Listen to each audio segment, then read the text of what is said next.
Hello, fans, and welcome to This Day in Baseball, where we're going to bring you a full radio broadcast of today's game.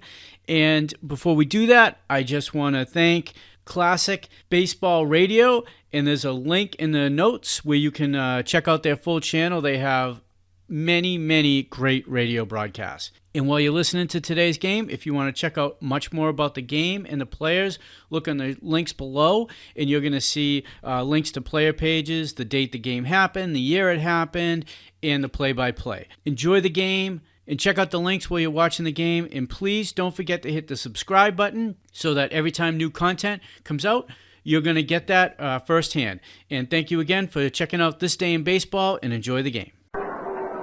Boy at third, Petrocelli at short, Andrews at second, Dalton Jones playing first base, Russ Gibson doing the catching.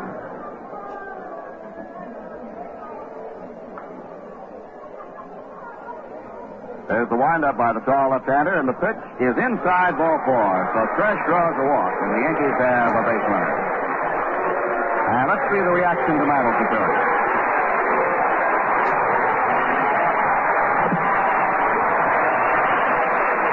Standing ovation. Not everybody up. But of around 30,000 in the ballpark, I'd say 15, 18, perhaps 20,000 up on their feet. And now as you look to the outfield, they're all up. The first pitch to Mickey Mantle. He takes a strike, shoulder high, got the outside corner. Mantle hitting .239. Frank, exactly 20 years ago, same final 3 days of the season, Joe DiMaggio got an ovation here that lasted 10 minutes, and I believe we'll see the same thing on Sunday when it gets down to the wire with Mickey.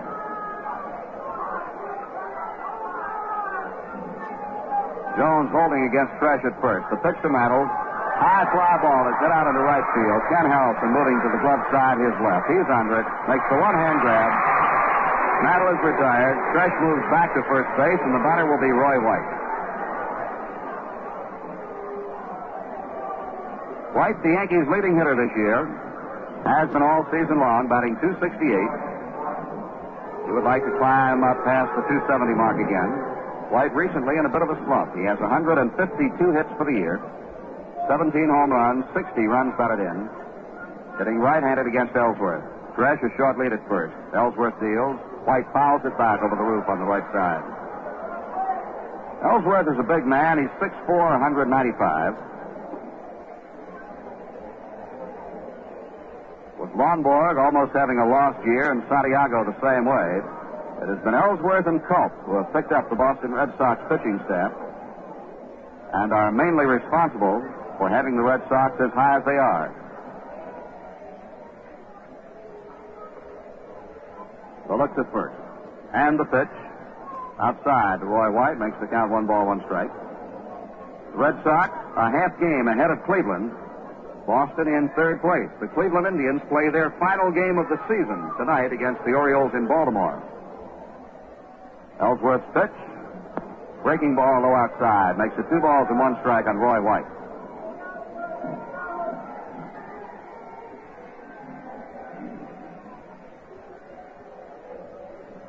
Fresh again. Short lead at first. Left-hander sets and deals, and he's low and inside. Ball 3, 3-1 on Roy White. You're wondering why there's such a big fuss between finishing third and fourth. We noted today in the papers here they figured up to about $800 per man. More for third place than for a fourth place finish.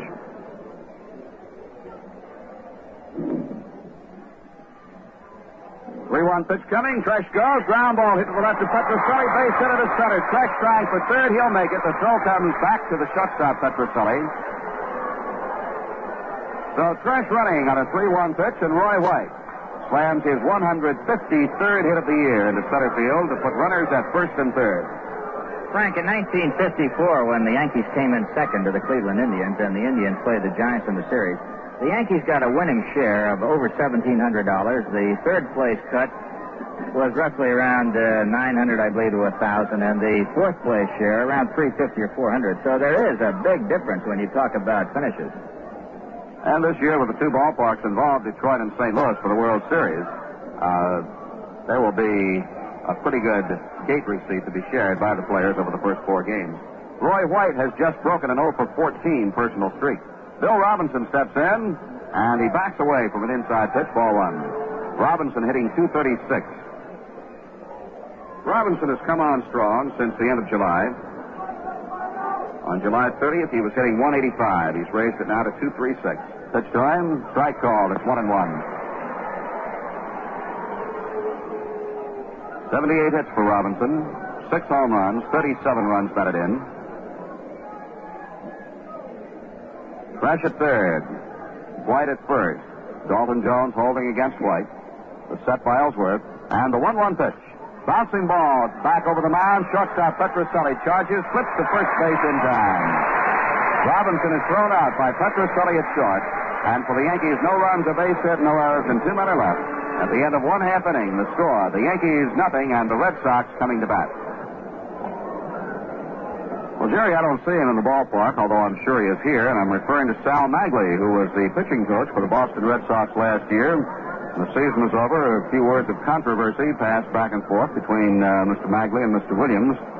But he's here taking a look at some of these players on behalf of his new ball club, the Seattle Pilots. Frank, I just took a look over the edge of the broadcast booth there, and there they are, all the scouts lined up right behind home plate, and that's where a scout likes to look at a pitcher and a hitter. He likes to watch that low pitch. He likes to watch the ball breaking down, away, and over the plate, and they'll do it right behind home plate. And this is a courtesy, incidentally, extended to all scouts by every major league club. They give them those choice plush box seats right behind the plate as low down as they can get. All right, Jerry, I'm glad you spotted him for us. And here is Andrews, the second baseman. Mike Andrews is hitting .270. He's had a fine year for Boston. 6 homers, driven in 42 runs, scored 74. Right-hand batter takes high, ball 1. Joe Vrbanek on the hill for the Yankees. Vrbanek with a record of 6 wins and 6 losses. Vrbanek has an earned run average of 2.90. He's been used both as a starter and reliever this year. He delivers a fastball low and outside. The Yankees have Roy White in left, Bill Robinson in center, Andy Costco in right. Around the infield, Bobby Cox at third, Charlie Tresh at short, Horace Clark at second, Mickey Mantle at first, and Frank Fernandez catching. 2-0 pitch. Slam deep to left field. It may be off the wall. No, White's got it right at the wall. Roy White moving right back to the barrier and left to take the line drive and retire Andrews. The first baseman, Dalton Jones, left-hand hitter, steps in. Jones batting .235. Takes a pitch low, ball 1. Jones has been up 340 times with 80 base hits. He's had 5 home runs, 28 runs batted in. Drawn quite a bit of acclaim. Got his chance to play when George Scott, last year's first baseman, had a real bad year. Strike is called to him. The count is 1-1.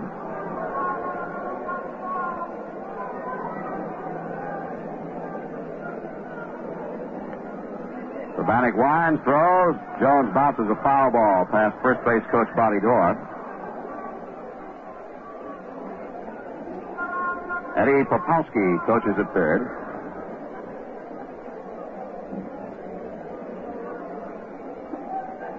One out, nobody on, no score. Ball and 2 strikes to the left-hand hitting Jones. Vrbanek leans down for the sign. Winds and deals, and there's a drive to deep right. Back goes Costco, and he's got it on the warning track. Well, I don't know, Frank. I think Vrbanek's going to have to keep that ball down or off the center of the plate because those 2 balls were not hit lightly. They were hit with some force. Here is Carl Yastrzemski. Both of them long drives. Costco went back close to 380 feet to make the catch on that last one.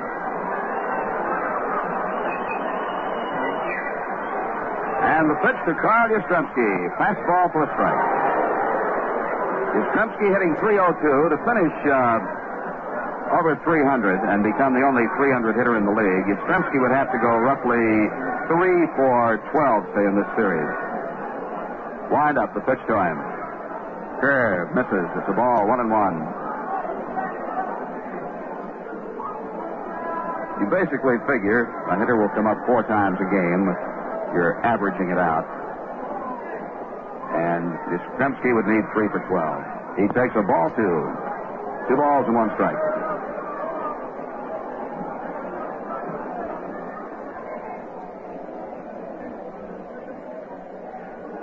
No question but what Yastrzemski will win the batting championship for the 3rd time in his career. Change-up is high. Ball 3. Talk about batting crowns. That National League got something going. That Rose and Alou are head-to-head. I think it's 332 apiece or 334, but whatever it is, they're knocking heads. 332 is the figure, Jerry. That's right. They are tied. 3-1 pitch to Yastrzemski. High drive, deep right field. Costco back. This one is going, and he is over the bullpen, and the seat is long out of here.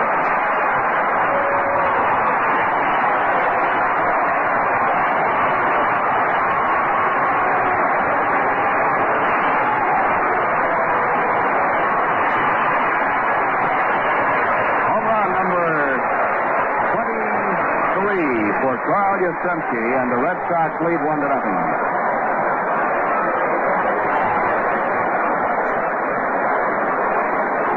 Peterson starts warming up in the Yankee bullpen as Ken Harrelson steps in. 3 long shots, 2 of them the ballpark contained, but Yastrzemski's was way out. Harrelson looks at a strike. The Hawk, he likes to be called, batting .272, 35 home runs, 109 runs batted in. He leads the American League in RBIs. 4 ahead of Frank Howard of the Senators. Their recent head-on meeting, neither one of them knocked in a run. Roy White plays him back to the warning track in left field. Out in center field, Bill Robinson shaded to the left side, and the pitch bounces off the hand, the throwing hand of Frank Fernandez. 1 ball, 1 strike.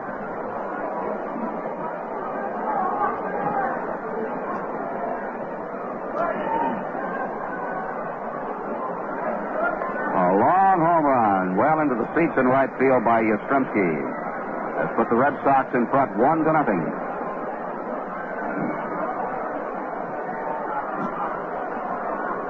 The windup of the pitch to Harrelson. Bouncing foul off the third base side. 1 ball and 2 strikes.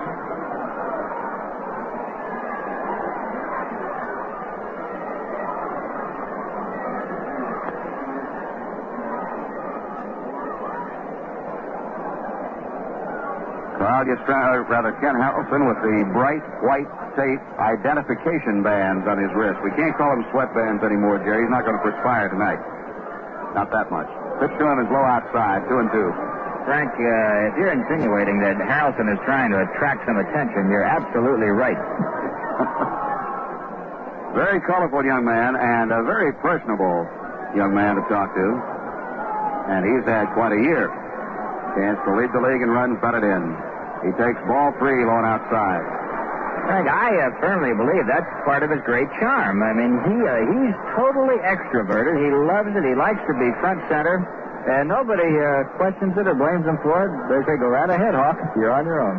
He's indicated to me, Jerry, that the Red Sox ball club encourages it. 3-2 pitch. It's low, ball 4. Harrelson said he's received personal publicity over these things that in turn has become publicity for the ball club that they would not have had otherwise. And a good point was that cover picture on Sports Illustrated in the powder blue Nehru outfit. There's another thing going, too. The young people identify with him when they see a ball player in that type of outfit. It may not be the most conservative, but nevertheless, the youngsters of today identify immediately. Reggie Smith, the center fielder, left hand hitter, lines the first pitch in the right field, base hit. Harrelson around second on his way to third. Costco after the ball in the corner. Harrelson holds up. At third base is Smith. Slides into second with a double.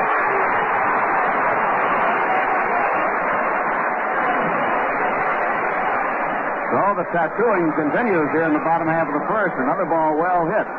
Solid line drive to right field.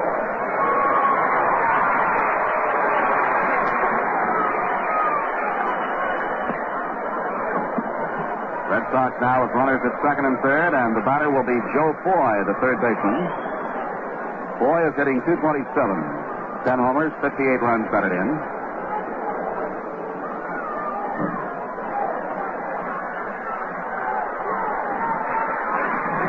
Fans one more.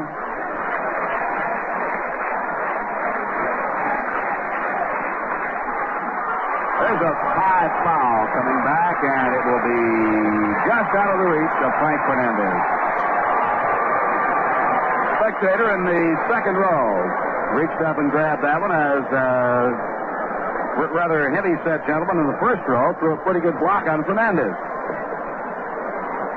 Best chance that Frank had to catch the ball was to get there a little sooner. He tried to time the ball and his arrival at the same time, and the seats held him back. Had he been there waiting, he may have had an opportunity to dive in and come up with it, but it would have been a tough one. I don't think that guy would let him come in there, Jerry. He's a little, I think Frank was a little overmatched on that in width, anyway. All right, the one-strike pitch. Boy takes it for a strike two call. Breaking ball. The Vanek slider.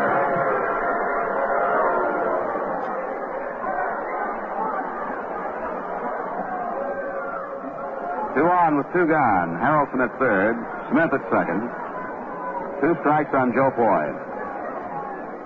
Rico Petroselli is on deck. Urbanek wigwag, shaking off Fernandez. Gets another sign. Full wind-up in the pitch. Hit on the ground foul off the third base side. Picked up by Popowski.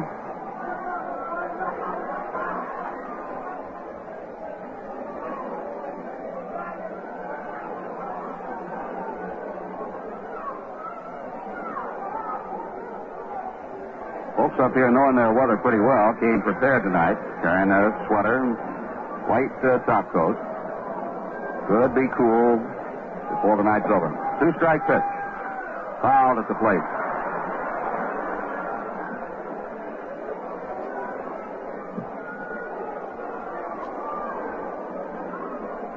A few times recently, the Red Sox have been working George Scott at third base in place of Joe Foy. Here's a fellow, Jerry, who's very outspoken in saying if he's traded, he'd like to be traded to the Yankees. Joe Foy. He comes from New York, Frank. That'd be a natural deal if he was traded. Wind up, two-strike pitch to him. Outside. 1 ball, 2 strikes. One problem that Joe Foy would have that he doesn't have here, he's got that 402 marker to shoot at Yankee Stadium, and it's about 330 in that same spot here at Fenway Park.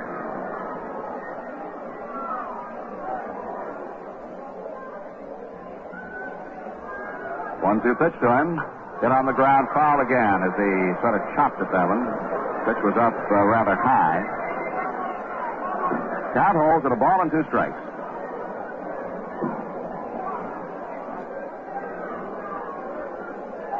Red Sox are leading 1-0 on Yastrzemski's home run. Harrelson at third.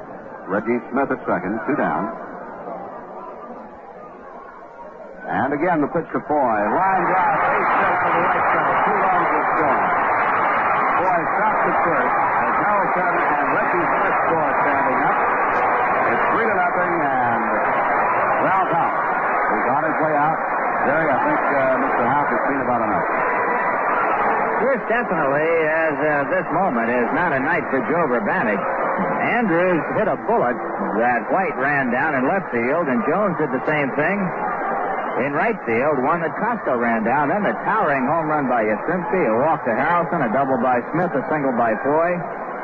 3 runs across. The Yankees are trailing 3-0, and it looks as though Fritz Peterson will get the nod and come in for Urbanek here in the first inning. As it stands right now, 2 out, a runner at first, 3 runs across. We've had 1 score in the major leagues, and that was this afternoon. The Cubs beat the Pittsburgh Pirates 4-1. In other action in the American League, Cleveland at Baltimore, Washington at Detroit, Chicago at California, Minnesota at Oakland, and that score will not come in while we're playing tonight. At least I hope it doesn't anyway. They're playing out in California.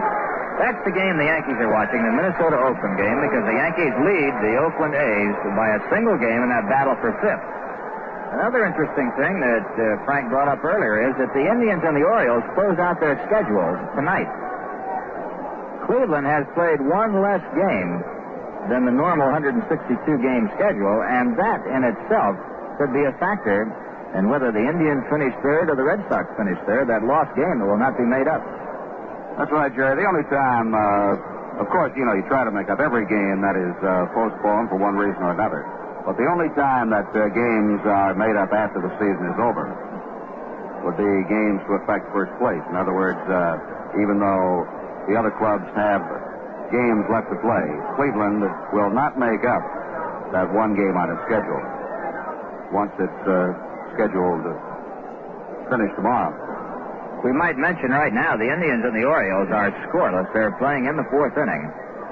Baltimore has got second place tucked away. The Indians need this win tonight, and they need help from the Yankees to finish third.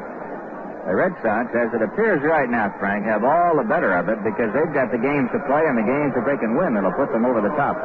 Red Sox magic number for third, I believe, is 2. In other words, any combination of a Cleveland loss or Red Sox, if Cleveland loses tonight and the Red Sox win, they finish third. Boston does. Or if the Boston Red Sox win 2 of these 3 games from the Yankees, it doesn't matter what Cleveland does tonight.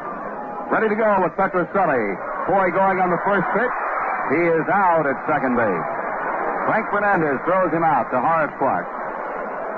But the Red Sox come up with 3 runs on 3 hits. There were no Yankee errors and nobody left. At the end of 1, the score is Boston 3 and the Yankees nothing. Andy Costco will lead off the second inning for the Yankees. Costco is hitting .235. He has 107 base hits, 16 doubles, a triple, 14 home runs, 57 runs batted in. Ready to step in against left-hander Dick Ellsworth. The Boston Red Sox leading by a score of 3-0.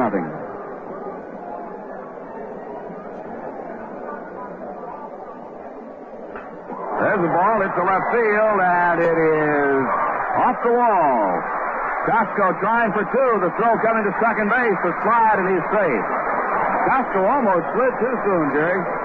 He didn't slide too soon. The ground out there made it appear that he did. The same thing happened to Foy when he was thrown out. That must be not a heavy turf, but a sticky turf, because those ball players are sliding, and they're going maybe 1.5 feet normally.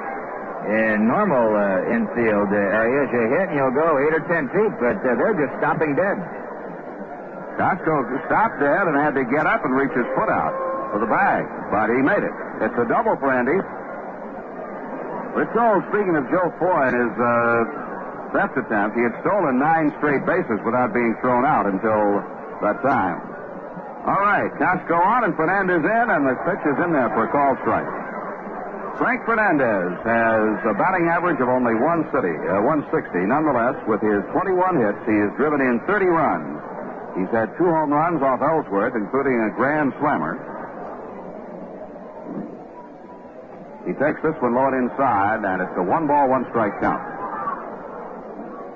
Last time Ellsworth pitched against the Yankees at the stadium, he allowed 1 run on 4 hits, and the 1 run was a home run by Fernandez. The grand slam homer was in this ballpark early in the season. 1-1 pitch coming. Curve is low and outside. 2 balls and 1 strike to Fernandez.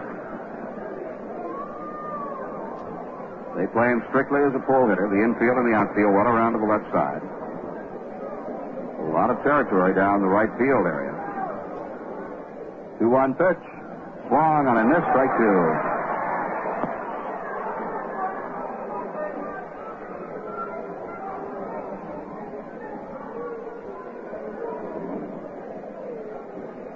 Two balls, 2 strikes. Andy Costco with a leadoff double at second base, taking a good lead. The set by Ellsworth, and the pitch to Fernandez. Inside with a fastball to fill the count, 3-2. There's the stretch, the set. Payoff pitch to Fernandez, line to left field. It's going to be in for a base hit. Costco stops at third as Yastrzemski made a good play on that ball. Yastrzemski charged in and to his left. Played that ball well on 1 hop. And fired back to hold Costco at third. Of course, Jerry Yastrzemski plays half of his games in this ballpark, but I don't see how anybody could play that left field any better than Yastrzemski. No, he's a great outfielder. I don't care whether it's in Fenway Park or Yankee Stadium. He made a great play in the stadium over his head going out toward that auxiliary scoreboard, which is well over 400 feet.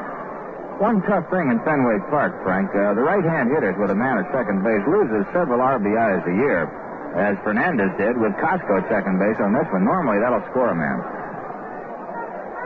Here's Bobby Cox at the ground ball is short, maybe two. Petroselli to Andrews for one. Back to first, double play. Costco scores, but the Red Sox infield comes up with a big double play. Petroselli to Andrews to Jones.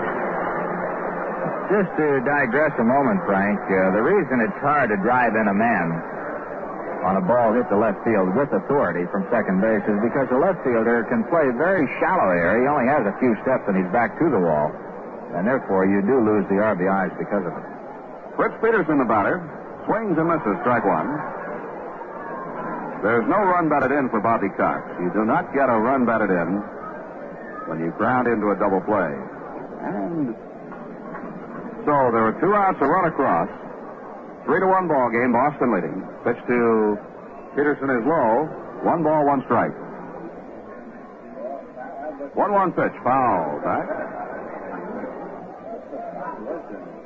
1 ball, 2 strike pitch.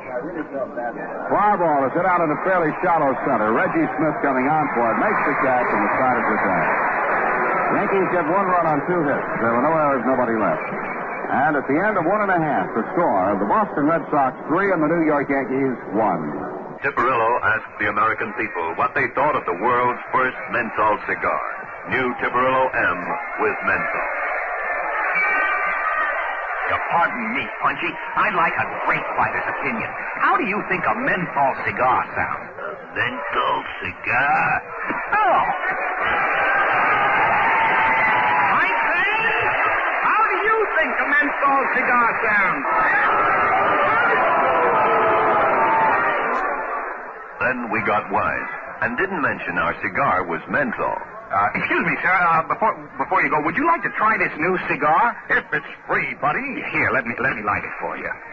You like it? Yeah, I like it. It's great. I like it. You really like it? I told you I like it. I like it. Yeah, it's a great cigar. It's cool. It's mild. What'd you say it was called again? Well, I guess we'll have to call it the Great Taste. It sounds terrible. New Tipperillo M with menthol. Hey, buddy, were you in a fight? You look terrible. Boston Red Sox will have the lower third of the batting order coming on here in the second inning. Petroselli, Gibson the catcher, and the pitcher Ellsworth. Petroselli was at the plate when Joe Foy was thrown out trying to steal second on Peterson's first pitch after coming into the ball game in relief of Joe for batting. Rico Petroselli, young man from Brooklyn, hitting .236. Right-hand batter. Chokes up just a bit on the bat handle and takes the pitch low, ball 1.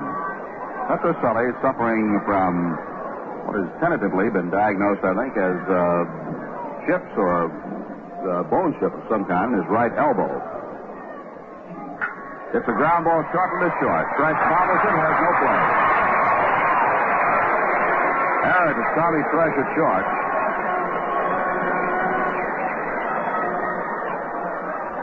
I read one report on Petroselli's arm that the Boston team physician said that the location of the problem denies surgery at this time, that the chips would have to move around a little bit before they could be effectively removed.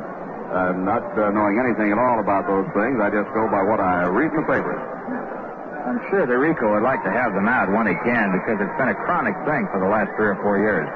Russ Gibson steps in, hits a high fly ball out into right center field. Costco is after it.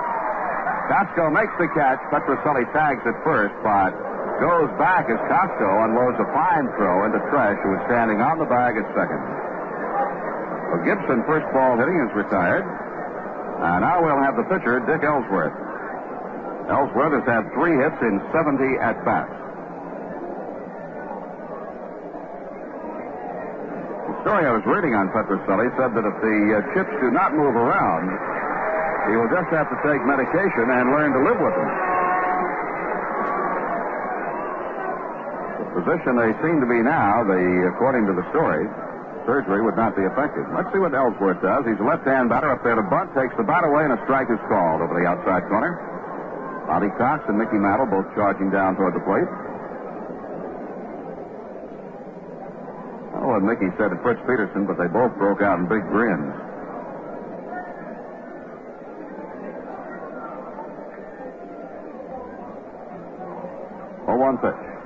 He takes it low this time. 1 ball and 1 strike. On deck, Mike Andrews.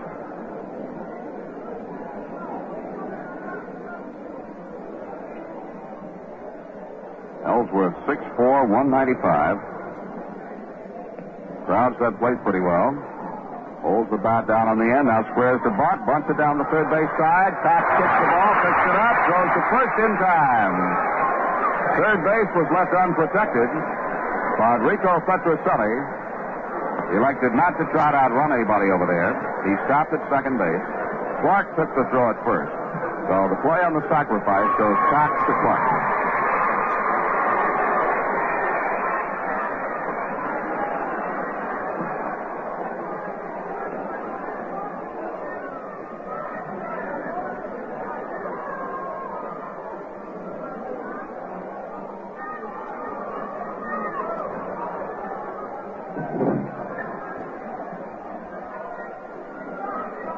Here's Mike Andrews. He lined out to White in left field his first time up.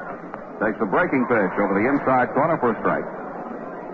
Say, just to our right are a couple of real sweet ball players, and one of the finest hitters around, Johnny Pesky, just on the other side of Eddie Pellegrini here, and both of them played shortstop at one time for the Red Sox. Got all kinds of ex-major leaguers around. There's a ball just outside. 1-1.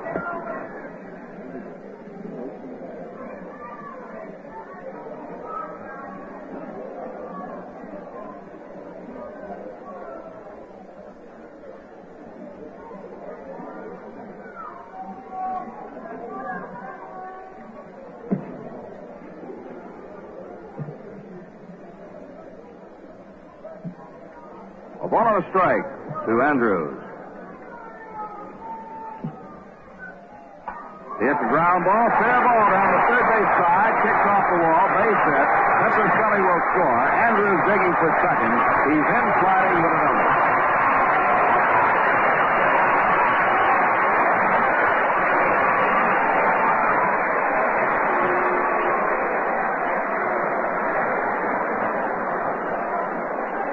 One ball game as the Red Sox score again.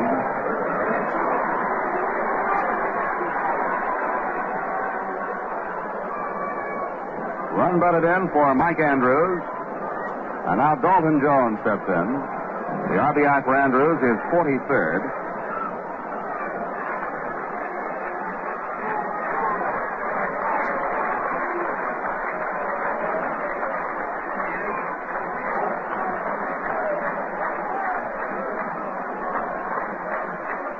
Swing and a miss by Jones.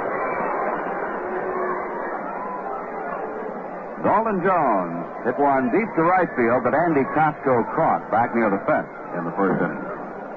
Facing Peterson for the first time. Curveball for a strike. 0-2 on Dalton Jones.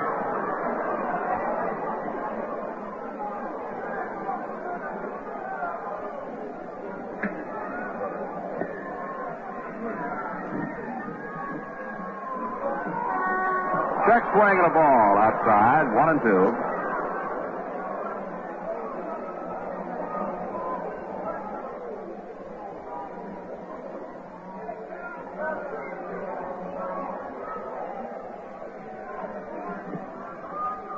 Peterson to the set, 1-2 pitch. Jones takes it low and away again. 2 balls and 2 strikes. Red Sox now showing 4 runs on 4 hits. The Yankees 1 run on 3 hits.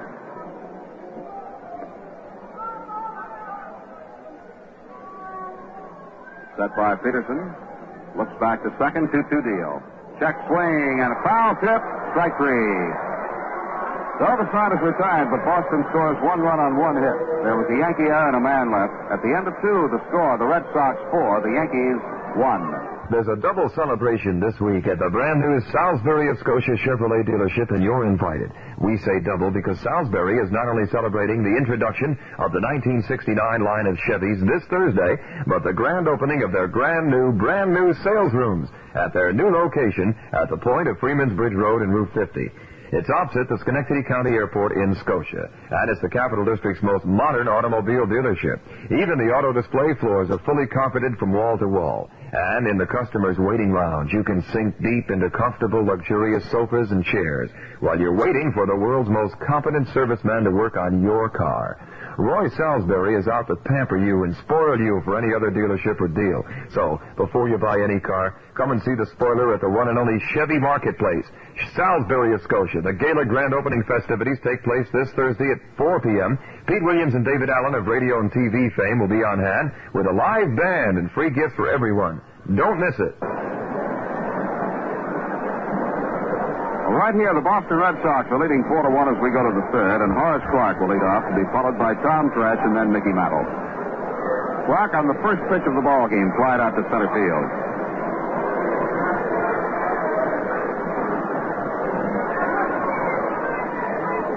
Clark came in batting .226.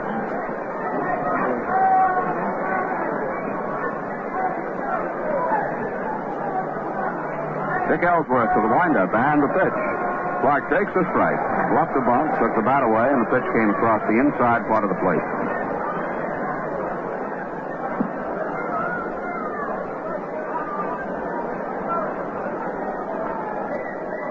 One strike deal, hit on the ground, just foul past third. Boy had no chance for it had it stayed fair. Just foul as it passed the bag. Jerry mentioned earlier we have a good crowd here at Fenway Park tonight, and we understand they're expecting anywhere from 80 to 100,000 for these three final games of the season. Wind up by Ellsworth, two-strike pitch. Clark takes the fastball inside.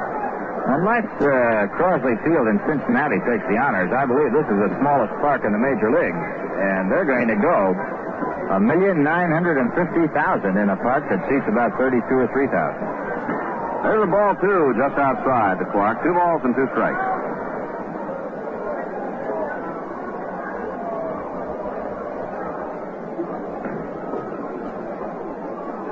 Wind up by Ellsworth on the pitch.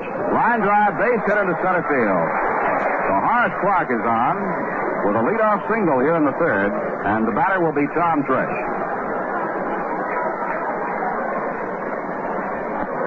Base hit number 4 for the Yankees. Tresh drew a walk in the first inning, got as far as third base on Roy White's single to center. Mickey Mantle on deck.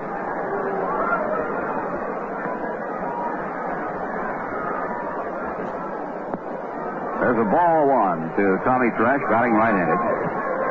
Jerry mentioned Crosley Field.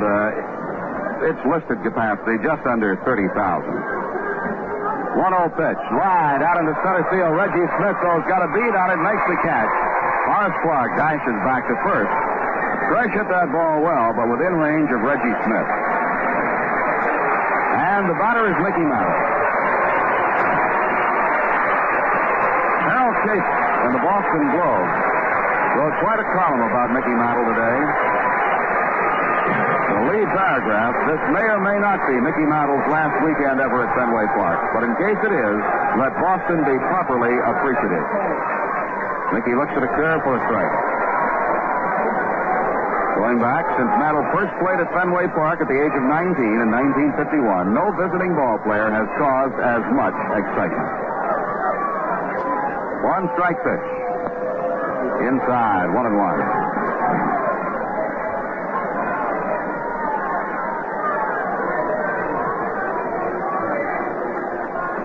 He flied out to right field his first time up.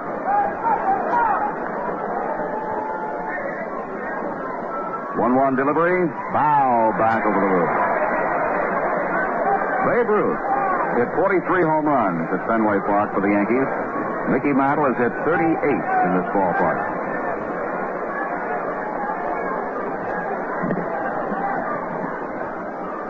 Frank, just as an aside to that, when Mantle hit him here, right-handed or left-handed, frequently they went off the towers over there, just below those lights, and you know what it takes to reach them. Oh, boy. 1-2 pitch. Low and inside with a fastball. It's 2-2.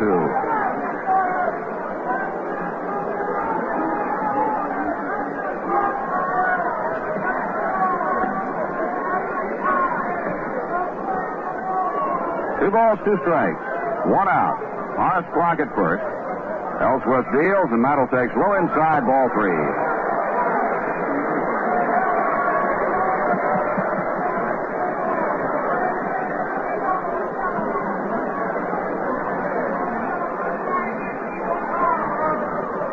count, 3-2. Boston is leading by a score of 4-1. We're in the top of the third. Ellsworth reads Gibson's sign, starts a short stretch, sets at the belt. The pitch, fouled away to the seats on the first base side. Dalton Jones gives it a run, but it's well back in the seats.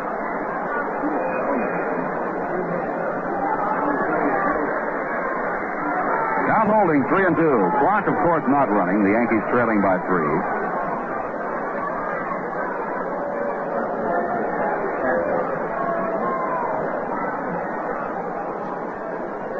A touch of the rosin bag by Ellsworth. Kicks the dirt off the pitching rubber. Now he toes in with the left foot. Left hand on his right knee. Has the sign. Starts the move. 3-2 pitch to Mickey. It's high, ball 4, and Mantle is on.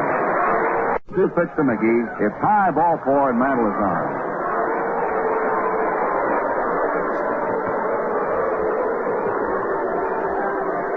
So now, with runners at first and second and 1 out, Roy White steps in. Roy had a single his first time up.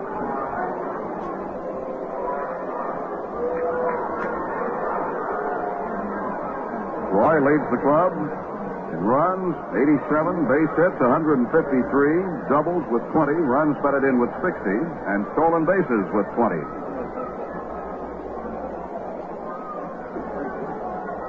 Then, slightly at the knee, is waiting. Ellsworth deals a curve that misses, ball 1.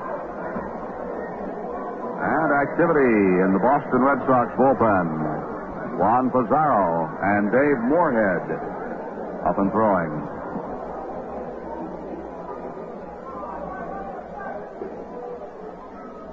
1-0 pitch. White takes it outside. Ball 2.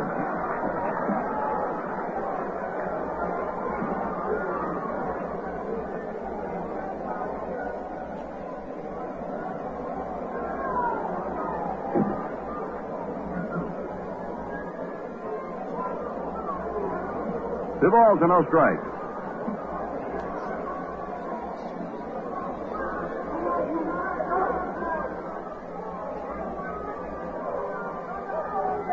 There's the set, the 2-0 pitch. Foul to the seat over the first base dugout.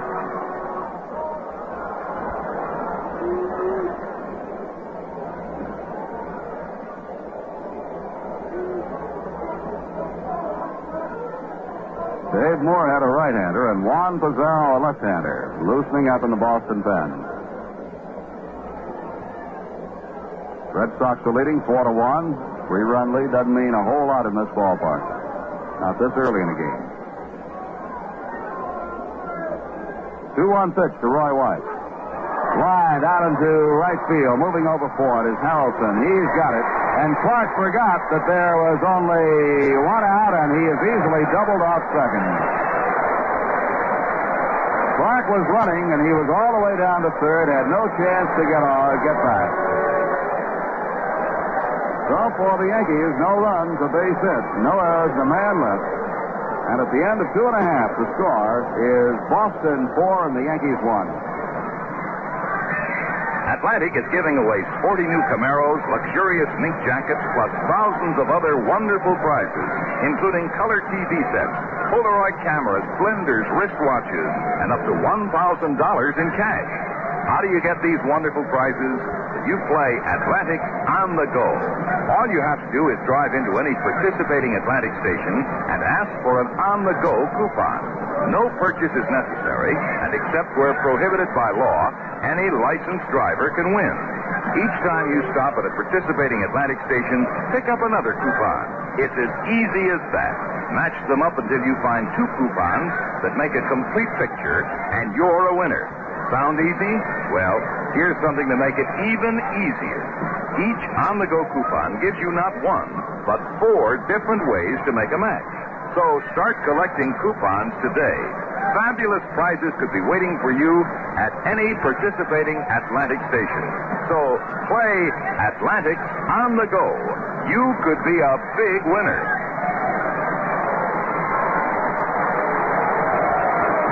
Yastrzemski will lead off the bottom half of the third for Boston. He has homered deep into the right field area his first time up. It was his 23rd home run of the year. He hit the home run off Joe Verbani. Now he's batting against Peterson. Takes a curve for a strike.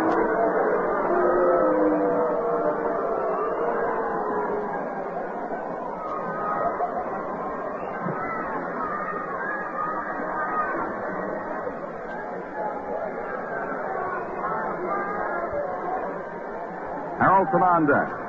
Pitch to Yaz. Hit high in the air out into right center. Bill Robinson, the center fielder, to his left. He's under it. Makes the catch. Yastrzemski is retired. There's one out. It brings up Ken Harrelson, who walked and scored in the first inning.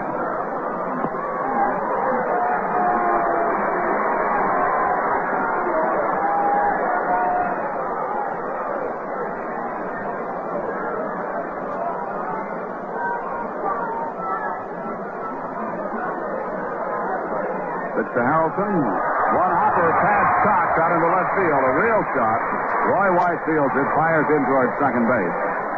And Harrelson has his first hit of the night. Short single to left. The second hit off Peterson.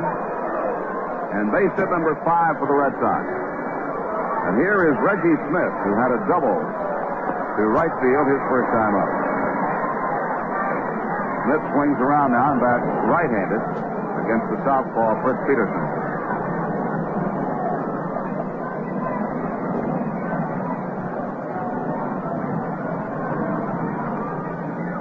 He takes it low, ball one. Reggie Smith, as a right-hand batter, is hitting .248. As a left-hander, .269. And overall, .264. He's got a strike, and it's 1-1. 1 ball, 1 strike. Boston leading 4-1. Joe Foy is on deck. Mantle holding against Harrelson at first base. Hawk walks off a short lead. Peterson looking at him. The pitch to the plate. Curve is high. 2 balls and a strike on Reggie Smith.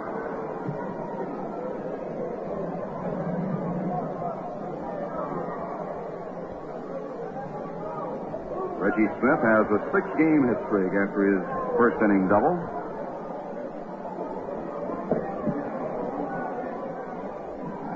Peterson kicks and throws, and there's a line foul into the seats, just to the home plate side of the first base dugout. Frank, we were just figuring up with Bill Kane over here, Carl Yastrzemski, and that dash to hit 300. He can go 0 for 7 before he drops below 300, and that means that he can have a pretty good dry spell in these next 2.5 games. I'd have figured, Jerry, he needed roughly 3 hits if he came up 12 times in the series to stay above 300. And Harrelson walks away, the 2-2 pitch. Line drive caught by Clark. Throwback to Mantle, double play. Harrelson has doubled off first as Reggie Smith lines out to Horace Clark. For the Red Sox, no runs, a base hit. There were no errors and nobody left on base. And at the end of 3, the score, the Red Sox 4 and the Yankees 1. Well, we'll take a brief look at other scores for you while we have just a moment here, and Jerry Coleman gets all set to come in with a play-by-play. At the end of 5, the Cleveland Indians lead Baltimore 1-0. Sam McDowell pitching for Cleveland, Roger Nelson for Baltimore.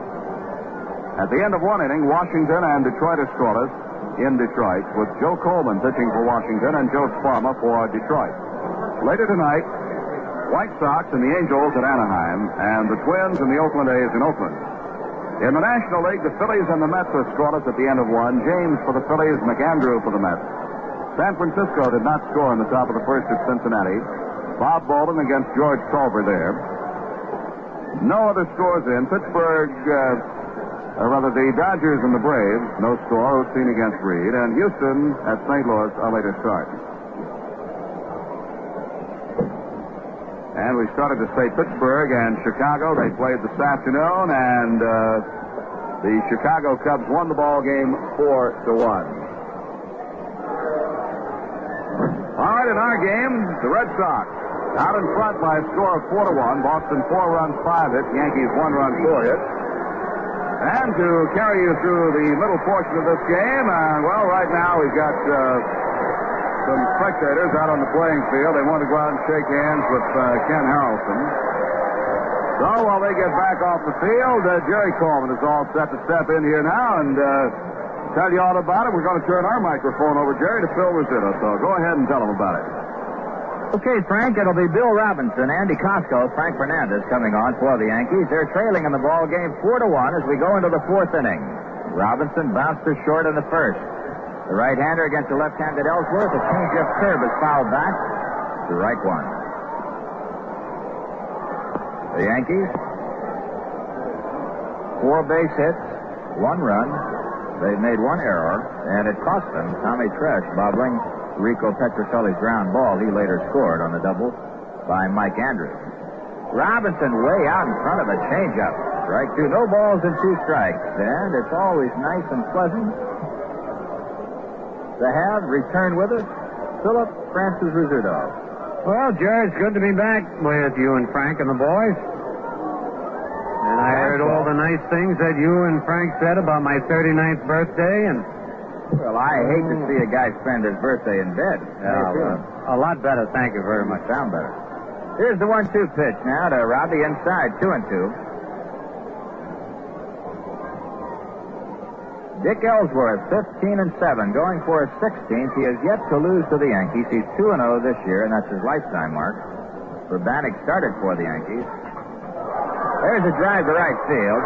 Waiting for it, Ken Harrelson. He's under. He's got it.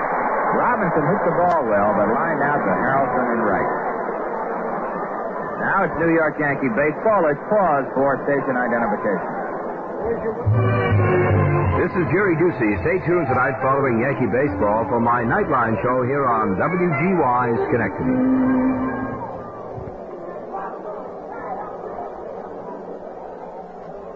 Costco doubled and scored the only Yankee run. He unloaded on one, dead center field. That's got to be way up there, off the wall. Bouncing back into center, and Andy Costco, ho-ho, does he own Dick Ellsworth. A double. Back-to-back doubles for Costco.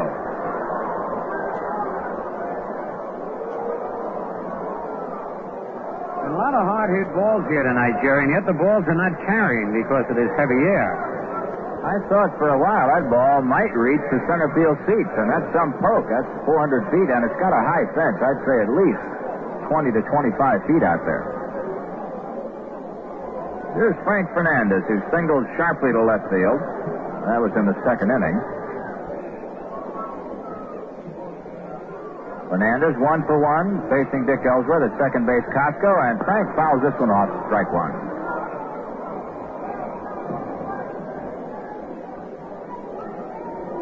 In the fourth inning, Boston 4, the Yankees 1. The big blow tonight, a home run by Carl Yastrzemski. He's 1 for 2, battling to stay over 300 and battling for his third batting crown. Curveball in the dirt. Nice play by Russ Gibson, keeping the ball in front of him. Costco stays at second base.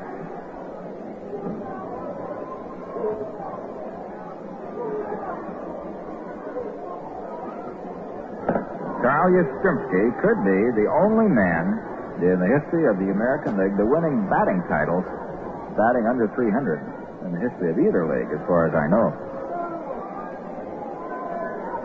The 1-1 pitch now to Fernandez. Just outside, curved but missed. 2 balls and a strike. Costco at second. Yankees need 3 quick ones to catch up and 4 to go ahead. Ellsworth to Fernandez in there. 2 balls, 2 strikes. Flipped the fastball by him. Dick Ellsworth is beginning to look more and more like the ex-Yankee great Eddie Lopat. Changing speeds, sort of short arms the ball every now and then, gets you way off balance.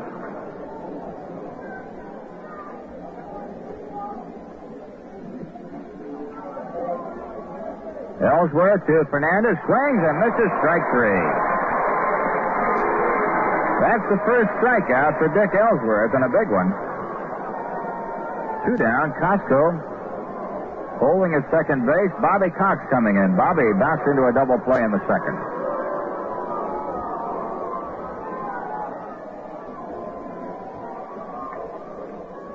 Cox finishing out a fine rookie year, a year that saw him literally fight his way to that third base spot.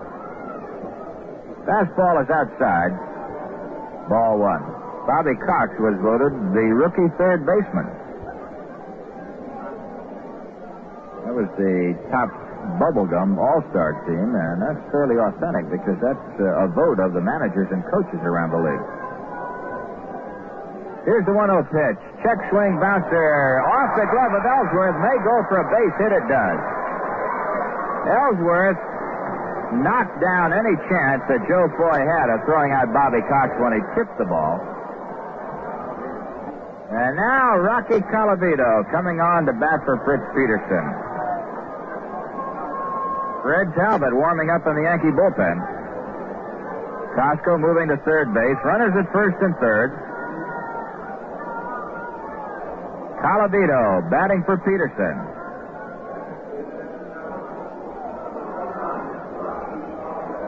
Looking down just to the right of the Yankee dugout, we see our president, Michael Burke. And he came forth with an interesting comment that he wants to streamline the game of baseball. Hey, I read that, Jerry, on the way up on the plane this afternoon, and it's quite interesting. And he seems to think he can do it. He is very persuasive. Well, he's got the backing of his general manager, Lee McPhail, and if anybody knows anything about baseball and the inside workings of it, Lee McPhail does. With Mike Burke and Lee McPhail spearheading the drive, we may see some new changes. Well, I'd like to see that changes. How do you like that for a redundant statement? It's like pizza pie. That's being redundant. But that 20-second rule is the one I'd like to see, in effect. Here is Colavito. He takes inside, ball one. Runners at first and third, 2 outs. Still, let's discuss that when we have a minute, as soon as there's a lull in the game, about that 20-second rule. There are some kicks in it that many fans are not aware of relating to men on or men not on. The 1-0 pitch. Colavito takes it inside. 2 balls, no strikes.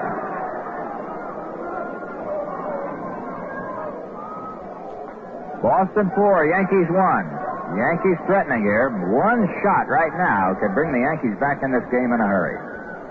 Fred Talbot throwing in the bullpen. Verbanek started, relieved by Peterson. And now Talbot will be coming on in the fourth. Ellsworth sets, delivers, and Rocky takes a curve that drops right in there. 2 balls and 1 strike. An off-speed curveball. It wasn't a fast one, not a sharp-breaking curve, just a slow lollipop, as they call it.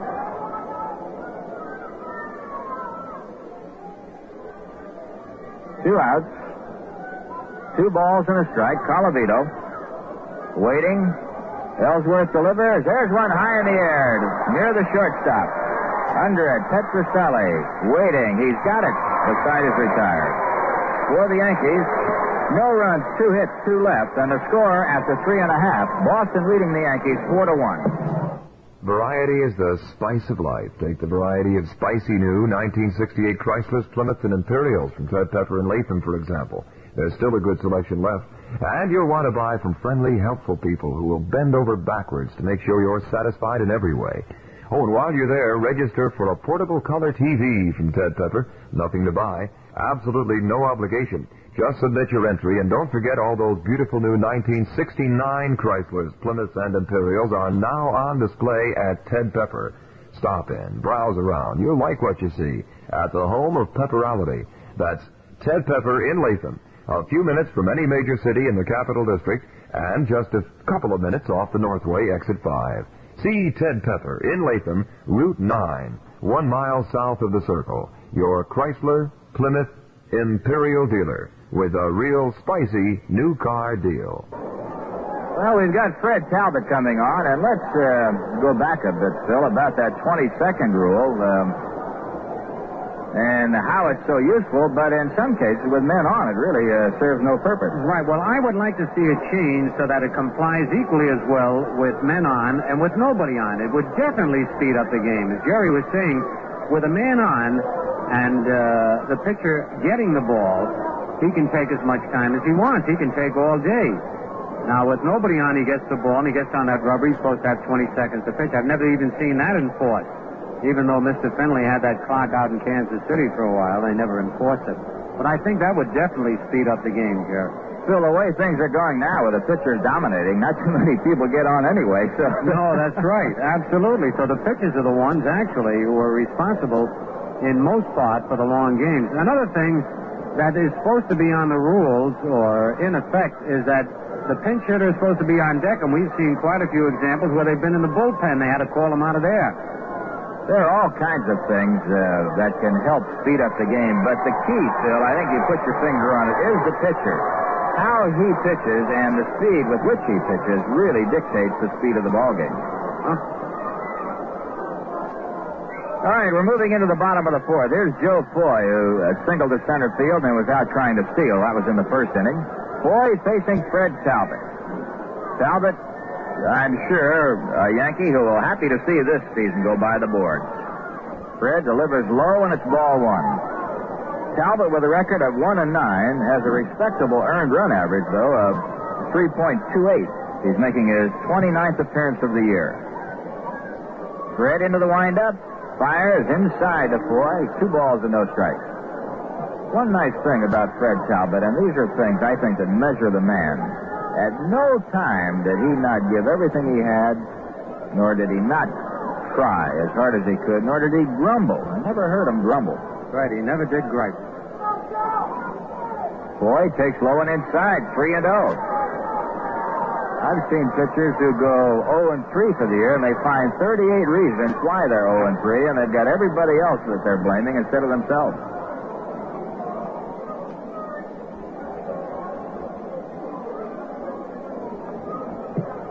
Here's the 3-0 delivery to Foy. It's in there, strike one. Defense straightaway. Outfield, normal depth. Infield, the same. First base, Bobby Dorr, coaching for the Red Sox. Eddie Popowski at third. 3-1 pitch to Foy. Inside, ball 4. Talbot coming on. Walks the first batter. He faces Joe Foy. Urbanek went a single inning. Gave up 3 hits and 3 runs. Peterson went 2. He gave up 2 hits and 1 run. That run was unearned. And now Fred Talbot coming on in the 4th inning.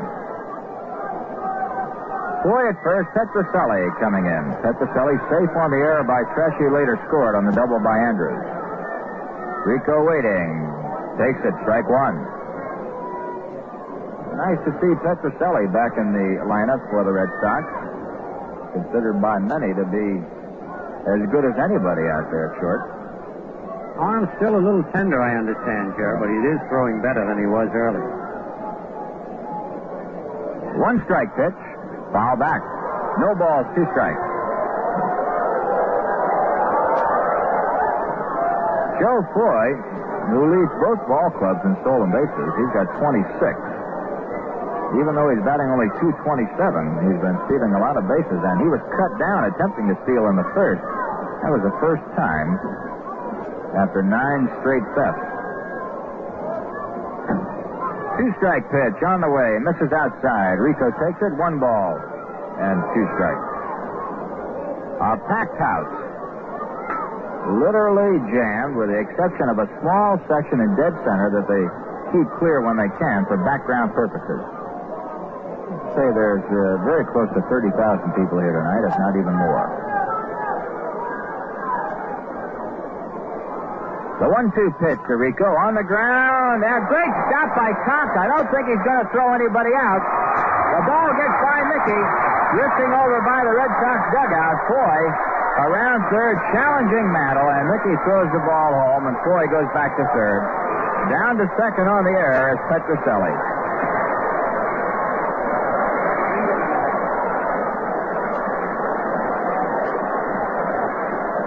They're giving Petrocelli a single and charging Bobby Cox with an error.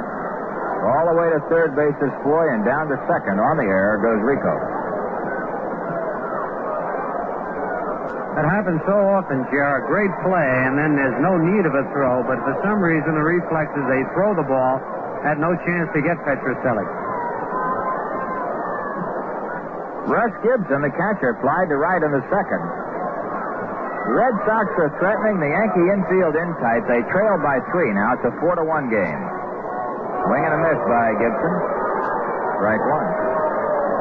I understand there's a big doghouse out in the bullpen with Elston Howard's name on it, Phil. Yes, I understand. Ellie was griping a little bit and came out in print. But, of course, Dick Williams, nothing new with him. He's got a lot of people in his doghouse. I think you'd feel a little upset and insulted if he didn't make it sometime during the season. Strike right in there to Gibson. No balls and 2 strikes. Although I will say this, it's hard for me to understand how Elston Howard could get in anybody's doghouse. Well, I guess he felt like he was in good shape and wanted to catch, and Williams just wouldn't catch him. So Ellie, for one of the few times, as you say, popped off. All right, the pitch to Gibson is outside. 1 ball, 2 strikes.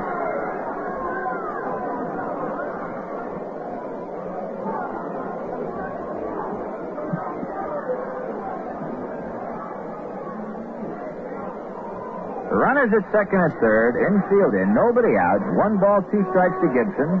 Talbot into the windup, delivers inside, just didn't miss. 2-2. It's rather a coolish evening here in Boston, and yet without any wind blowing, and there's hardly any at all, you don't notice it. It's the wind, really, that gets you. At least it does up here when it blows in our face. We're on the roof.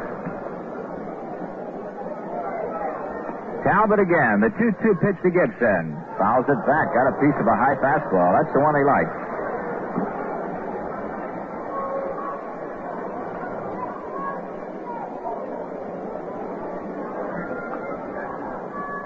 The Yankees in that battle for the first division. A club that they'll be watching, and they won't be able to find out much about it, is Oakland. They're playing Minnesota at Oakland tonight. Talbot again to Gibson. On the ground. Tresh has it. The runners have to hold. Flips over to Mantle. 1 away. Boy stays at third. Petrocelli at second, and that'll bring up the pitcher, and that could be a big out for Fred Talbot.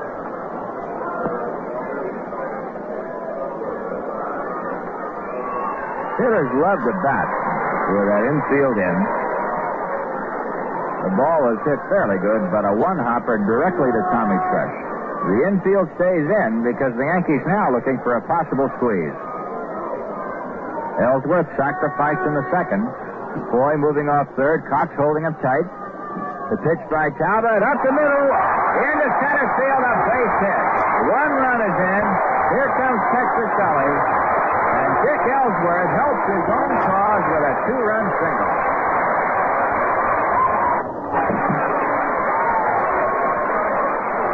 Ellsworth had only 3 base hits and 71 at-bats until that moment. Now he's got 4, and a big one it was. Those are his first RBIs of the year.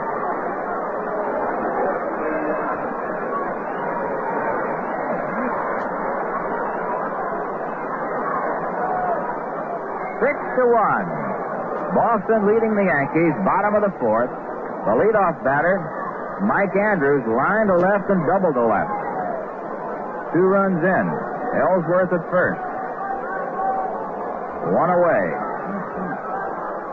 Andrews waiting. Talbot sets, delivers. Fastball down the middle, strike one.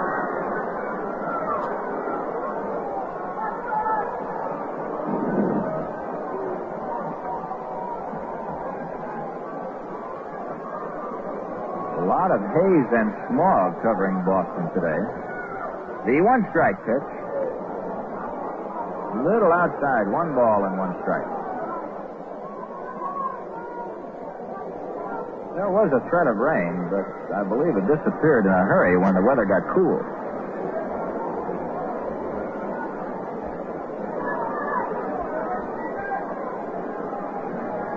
Talbot sets again, delivers, and Andrews takes low. 2 balls and a strike. Tomorrow it'll be Mel Stottlemyre and Jim Lonborg. Stottlemyre, who was 15-15 last year, going for his 22nd win and his 20th complete game. And that in itself is a story. 2-1 pitch coming up. Talbot fires. It's low. 3-1. The last Yankee to win 22 was Whitey Ford. He was 24-7 in 63. And the last right-hander was Ralph Terry, who was 23-12 in 62. The last Yankee pitcher to have 20 complete games was Allie Reynolds in 1952. 16 years ago, he had 24. So Stottlemyre reaching out for some big piece of a little credit that he ought to get, and deservedly so. The 3-1 delivery. Oh, down goes Andrews. Almost nailed him. Full count. Ball 4.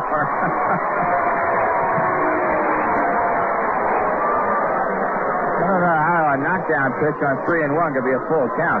Well, I tell you, it upset Andrews as much as it did you, Jerry. I think you were worried because he almost got hit and he forgot the count. Thanks, Bill. Honachik had to look at his little indicator to make sure it was ball 4. Dalton Jones stepping in, line to right and struck out. The runners at first and second. One away. The pitch to Jones, lined hard and foul on the left side.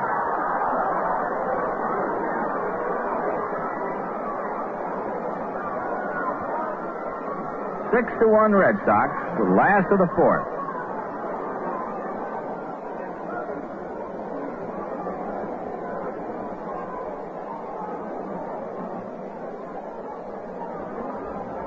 Jones, left-hand batter. Waiting as Talbot sets. 1 strike pitch, change up outside. 1-1. Ellsworth at second. Andrews at first, and John Cumberland is throwing in the Yankee bullpen.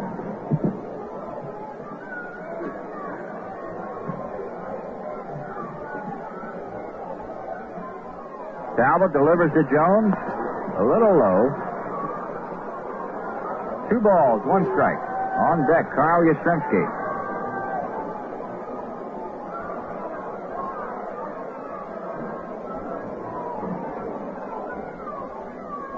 Talbot deliberate, taking his time. 6 delivers. There's a foul back. 2 balls and 2 strikes.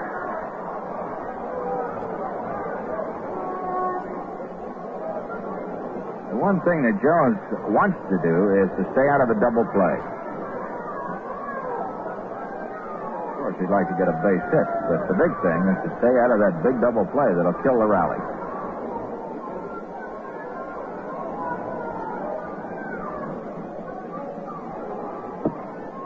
Talbot ready again now, getting the sign from Fernandez. Delivers again. There's a ground ball to Tresh. This could be 2 to Clark. Back to first in time, and that's exactly what Dalton Jones did not want to do, and he did it. 6-4-3. Second double play for the Yankees. For the Red Sox in the bottom of the fourth, 2 runs on 2 hits. 1 Yankee error, 1 man left. The score after 4, Boston 6, Yankees 1. How would you like to win a new Chevrolet Camaro for up to $1,000 in cash just by playing Atlantic's On the Go? Great feeling? Oh, you bet. Ask John Farnham of Jordan, New York. Armand Amel of Saranac Lake, New York. Mrs. A. Garessa of Madison, New York. Ernest Schiff of Union, New Jersey. Doris Sweet of Endwell, New York. Isabel Nyland of Buffalo. And there are thousands of winners of mink jackets, Polaroid cameras, transistor radios, wristwatches, and blenders. Other winners, Stephen T. Maris of Elizabeth, New Jersey. Norman J. Siegfried of Bethlehem, Pennsylvania. Nelson A. Barber of Willard, New York. There are still thousands of prizes to be won, so play on the go at any participating Atlantic station. Except where prohibited by law, any licensed drivers can play. And you don't have to buy a thing. So play today and join our list of happy winners. Mohawk Chevy's had it. You can have it too. It's our 2,600-pound child of Chevrolet genius. The 69 Chevy. Mohawk Chevy, 740 State Street in Schenectady. In this ballpark, though, things can change in a hurry. Frank Cressetti coaching at third, Whitey Ford at first. Ellsworth taking his warm-up tosses. Ellsworth strikes you as a pitcher who has got to take all 8 each time and takes his time doing it. Doesn't look like he loosens up in a hurry. Yeah, he's done a lot of pitching this year. Ellsworth pitched 195 innings right now. And as we mentioned earlier in the game, he has a 7-4 record here at Fenway Park. If he wins this one, he'll be 8-4, and that's quite a mark for a left-hander at Fenway Park. Ellsworth 8-3 on the road, 7-4 right now at Fenway Park with a chance to make it 8. Clark started a bunt, took a curveball high for a ball. Horace Clark is 1 for 2. Tomorrow and Sunday, the final 2 of 1968. Ellsworth to Clark, low. 2 balls, no strikes. See a lot of youngsters here. Young dates, I mean. Not little kids, but teenagers, 16, 17, college kids. There's a drive just there. Kicks off the wall down the left side. Clark sweeps around first and has to hold on. That ball was just there, kicked off that abutment that juts out toward the foul line behind third base and kicked into left field. Yastrzemski came in, holding Clark to a single. That's a play where the shortstop's got to move in a hurry, Phil. Yes, sir. They've got to be alert here with that way that wall kicks out there because the left fielder cannot get to it. Strange ball game. Each team with 7 base hits, but the Red Sox have made theirs count. Tommy Tresh, who walked and flied to center field.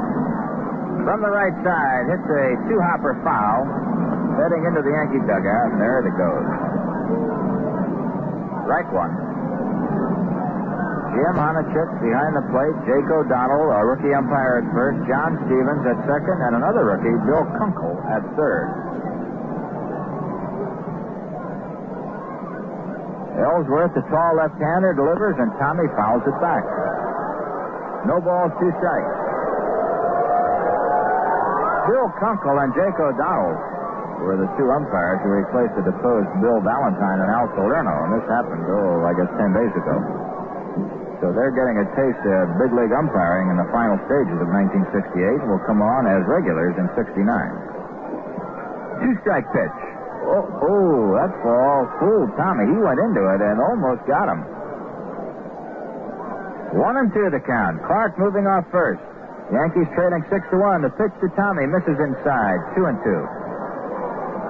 Ellsworth gets ahead of these hitters with slow stuff, and then particularly the right-hander tries to slip that fastball in on the belt. So far, he has not been successful, but his intentions are very obvious. Here's a 2-2 pitch. There's one. He got over the plate, hit into center field. Reggie Smith is right there under it. 1 away.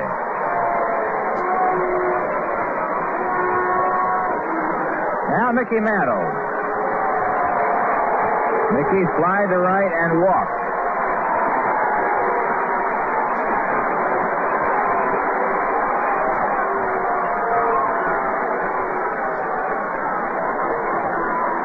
The walk to Mantle was his 106, and he trails Yastrzemski, who leads the American League. Carl has 116.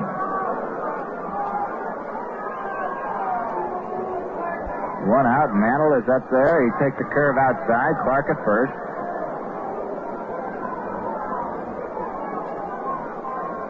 One ball, no strikes. Ellsworth again. Delivers, and Mickey hits it on the ground to the shortstop. Petrocelli almost fouled it to Andrews for 1. Back to first, double play. Rico Petrocelli almost blew it, but he came up with it. It went 6-4-3. The Yankees are out of there. That's the 3rd double play for the Red Sox tonight against the Yanks. No runs are hit, nobody left. The score after 4.5. Boston 6, Yankees 1. Hi, fans. I want you to meet a friend of mine, the Whiteout Girl. You know, I've been expecting you. Of course. You always find me where the men are. tell me something then. Are there any rules in baseball you'd like to see changed? I think we ought to change the seventh inning stretch. How do you mean? Instead of stretching, everyone lights up a white owl. A white owl's more relaxing, soothing. The tobacco does it. It's aged slowly, mellowed longer. But the seventh inning stretch is a tradition. So are white owl cigars. You see them everywhere. The stands are filled with them today. Just look around at all the reindeer, Invincible, and New Yorkers. They're everywhere. The seventh inning white owl. I think I'll write the commissioner about it today. Just think. All those men at the same time finding out you get a lot more from a white owl than just smoke. With Carl Yastrzemski coming on, we pause for station identification. Tonight, following Yankee baseball, join me, Jerry Ducey, on my telephone talk show Nightline here on WGY's Connecticut.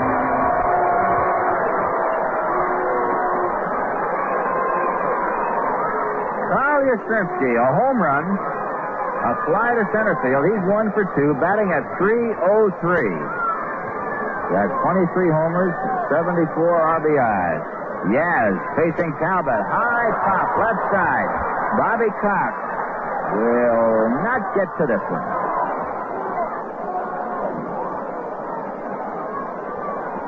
That one drops behind the Yankee dugout.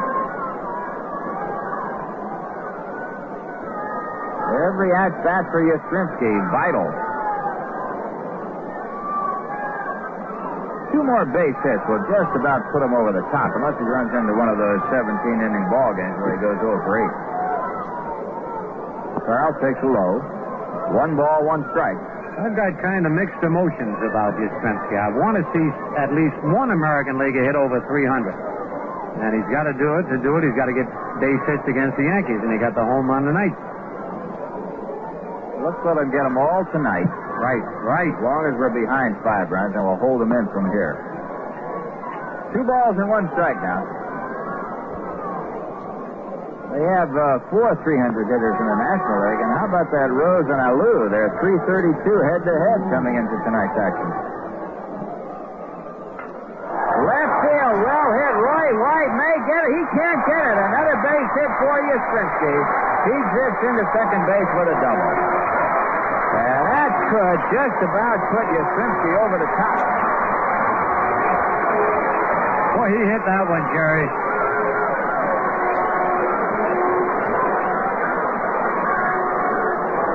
Carl Yastrzemski, an opening double in the bottom of the 5th inning. Now Ken Harrelson walked and singled.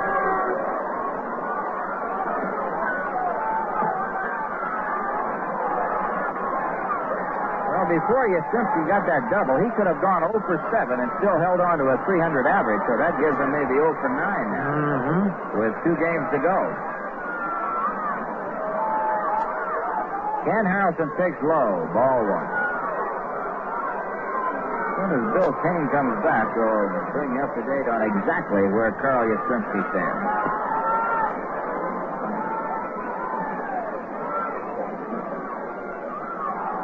Carl at second base. Boston 6, Yankees 1. Ken Harrelson the batter. Harrelson leads the American League in RBIs with 109, and that's 4 ahead of Frank Howard. So Harrelson with a chance to pick up another one. Yastrzemski at second. Talbot sets, delivers. Ken takes low. 2 balls and no strikes. A lot of personal honors are up for grabs in these final few days, both in the American and the National League. Batting titles, RBI titles, and that batting race in the National League are real thrillers. No question about who will win it in the American. Yastrzemski will win it. It's a matter of whether he's over 300 or not. Here's the 2-0 pitch. It's outside. 3 balls and no strikes.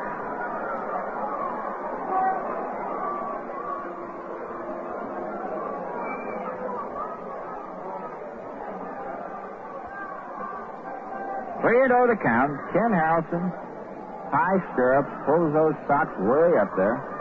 See a lot of white. He's waiting from the right side. Yastrzemski at second.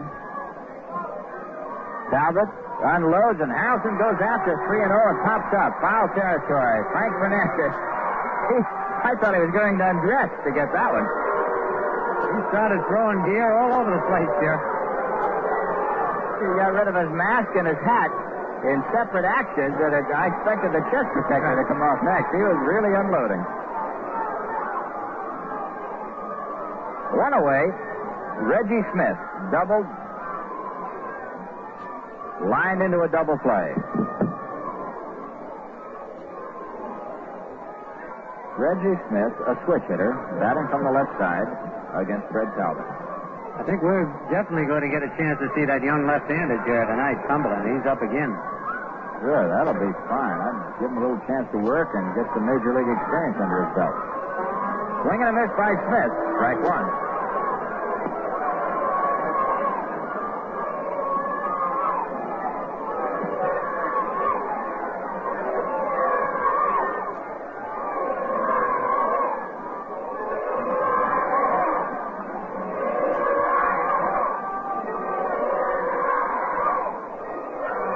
Lines one to Cox. He's got it. What a play by Bobby Cox.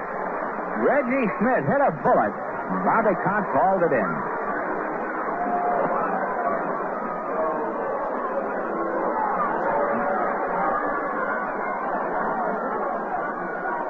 Here's Joe Foy, who singled and walked. Drove in a couple of runs and scored a run.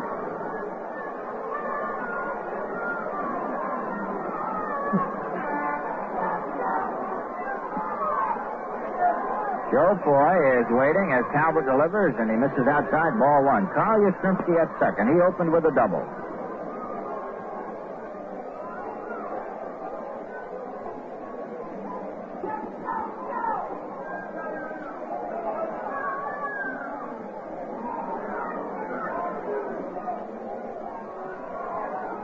Talbot, the right-hander for the Yankees, kicks, delivers inside, 2-0. Well, Carl Yastrzemski, right now, as he stands after the 2 for 3 that he's got tonight, can go 0 for 8 and still be a 300 hitter. And one more hit, I think, will just about put him in clover. Unless you get, as we mentioned before, an 18-inning ball game and he goes 0 for 8 or something like that. The 2-0 pitch, and Foy fouls it off on the left side into the Yankee dugout. 2 balls, 1 strike. Carl Yastrzemski, incidentally, is hitting at 305 as of this moment. And he needs 2 more percentage points to beat the lowest all-time winning average in the American League. 306. All right, Elmer Flick. Way back in the early 1900s. The 2-1 pitch in there. 2-2. You know, Elmer Flick is still living here, so it would be an interesting thing for him, I guess, to follow this. It's tough to be known as the fellow who led the American League with the lowest batting average, even though it's quite an honor.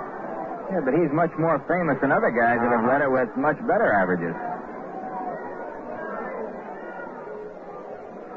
The 2-2 pitch now on the way. Foy takes low and outside, 3-2.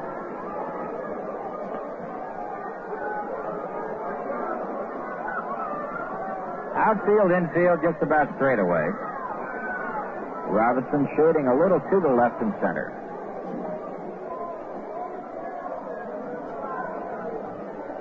Joe Foy waiting. Talbot is a slow worker, as you know. Payoff pitch coming up. Into center field, well hit. Bill Robinson coming in right there makes the play. The ball was hit solidly. Robinson was there to take it. So the leadoff double by Yastrzemski goes down the drain, and after 5 full innings of play, Boston 6, the Yankees 1. When you play Atlantics on the go, you play to win, and the prizes you can win are fabulous. Prizes like a new Camaro, a color TV, a mink jacket. But On the Go has something else going for it besides big prizes. On the Go is 4 times as exciting as other big prize awards because On the Go gives you 4 ways to win. Each On the Go coupon has 4 sides. Each side has a part of a different picture. Match any one of these 4 sides to another on-the-go coupon for a complete picture, and you're a winner. Lots of prizes, lots of cash. Easy to play, and no purchase is required to qualify, just your driver's license. Except where prohibited by law, you can stop at any participating Atlantic station as often as you like to pick up another on-the-go coupon. Atlantic wants you to win, so get in on the fun and get in on the prizes. Or to put it another way, get on the go with Atlantic.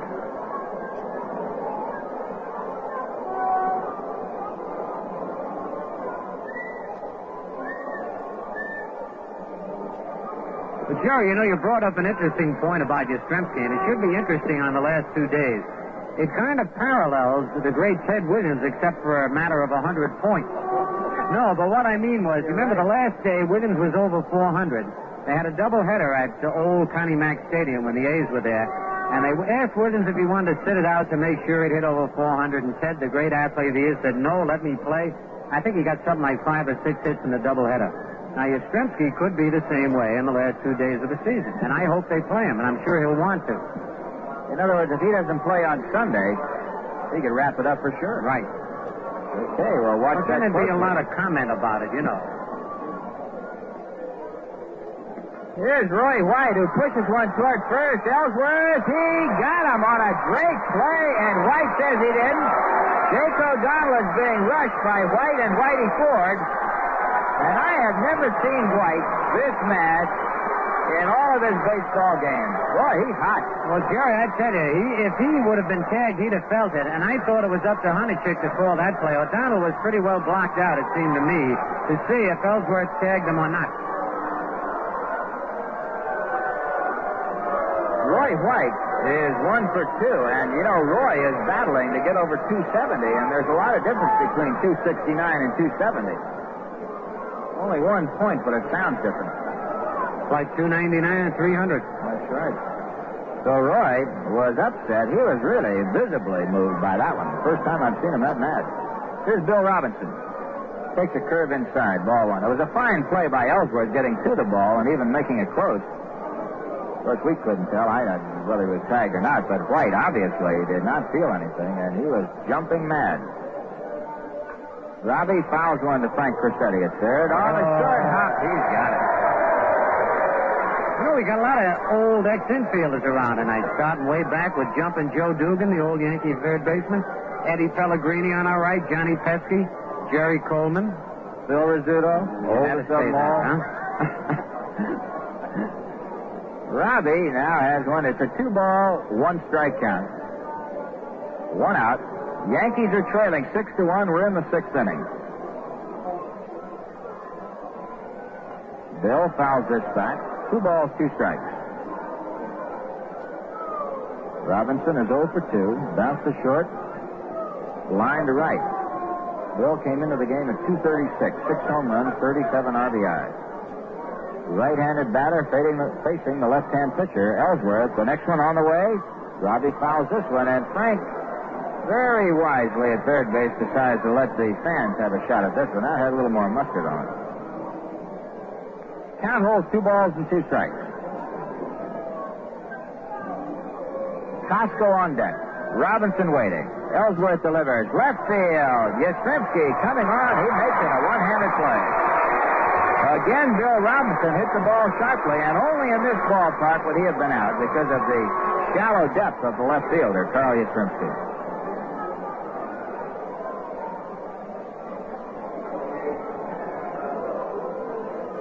Andy Costco. 2 out, nobody on. Curveball in there, strike 1. They're always looking for right-hand hitters, Bill, and yet all the people that have led the league for the Red Sox have been left-handed. Williams, Runnels, Goodman, Yastrzemski. High fly, straight away center, drifting under it. Reggie Smith on the track, and Costco is out of there after doubling twice. He is finally retired.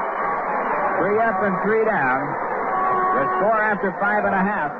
Boston 6, Yankees 1. Atlantic does more than keep your car on the go. Now, Atlantic may even give you the car free. They're giving away brand new Camaros plus other great prizes, even cash up to $1,000. All you have to do for a chance to win these great prizes is play on the go. No purchase is necessary to win.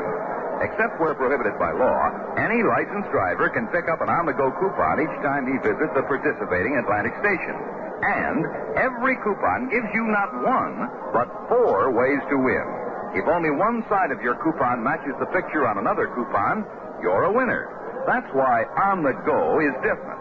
With 4 ways to win, it multiplies the fun as it multiplies your chances to make a match.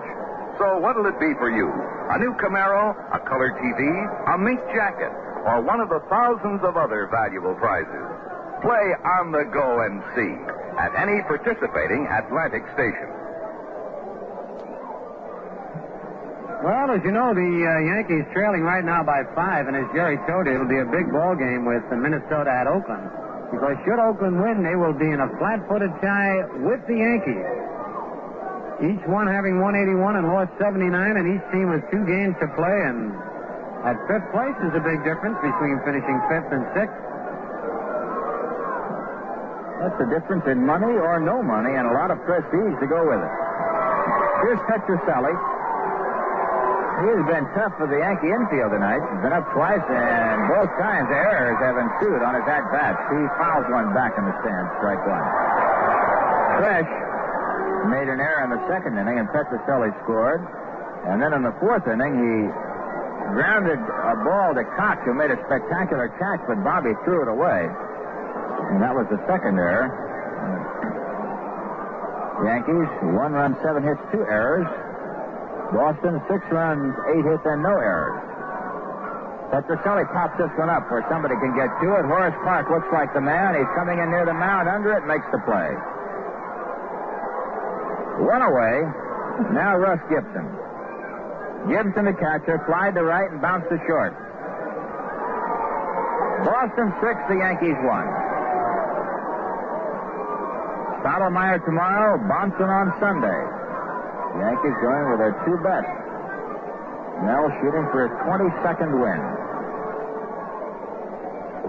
Oh, off the mask, I believe, of the plate umpire, Jim Honachek. He didn't even shake his head.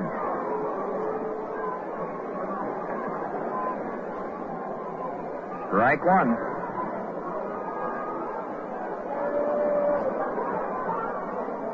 Talbot on the mound for the Yankees. Gibson at the plate, waiting.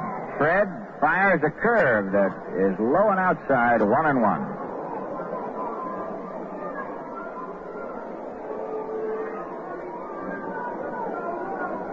One ball, 1 strike. Talbot ready again. The next one on the way to Gibson. Fouled off, strike 2. 1 ball, 2 strikes. Ellsworth on deck.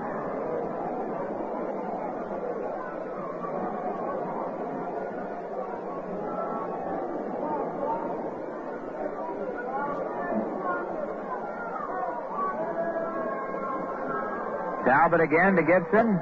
Up the middle, a bullet. A sizzling single into center field for Russ Gibson.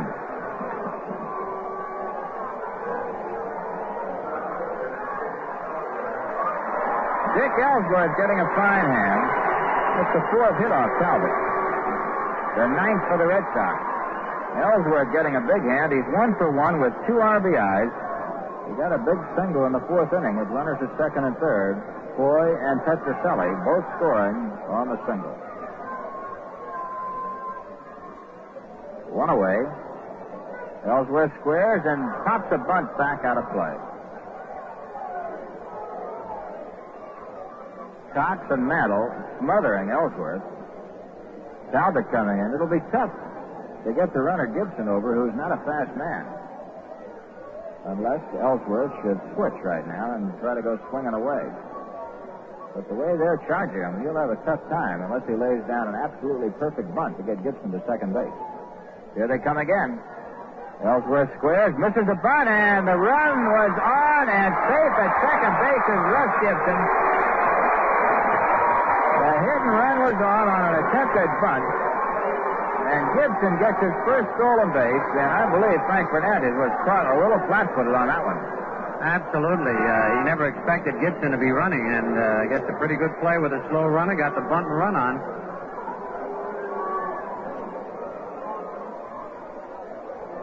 It's a 2-strike count. Ellsworth waiting now. At second base, Gibson. 1 out. Talbot delivers. Ellsworth takes low. 1 ball, 2 strikes.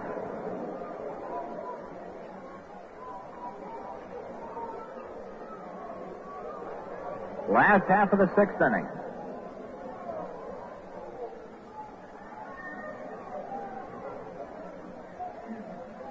Talbot ready again. Ellsworth at the plate. The 1-2 pitch. Strike 3. Blazed the fastball by him. Swing and a miss. First strikeout for Talbot. Now Mike Andrews, the batter. Line to left, doubled and walked. Andrews, 1 for 2. This youngster has come into his own. He's batting an even .270 before tonight's action. That 1 for 2 moves him up a little. 6 home runs, 42 RBIs. Becoming a solid sticker and a fine defensive player. He's waiting. The pitch to Andrews is low. Ball 1. I'd have to say that Andrews is the best second baseman the Red Sox have had since Bobby Doerr quit. That goes back to the early 50s, Phil. He has surprised me, and I'm quite happy. He's a wonderful boy. But, for a while I was kind of worried. I didn't think he'd be strong enough to play every day. He's a lot bigger than you realize. He was about 6'2" or so, 185 pounds. There's a check swing. Ball 2. I thought early last year he was very awkward and seemed to get his feet tangled a lot. But, he smoothed out nicely, and I'm sure that the help of that coach at first base, Bobby Doerr, has been invaluable to him.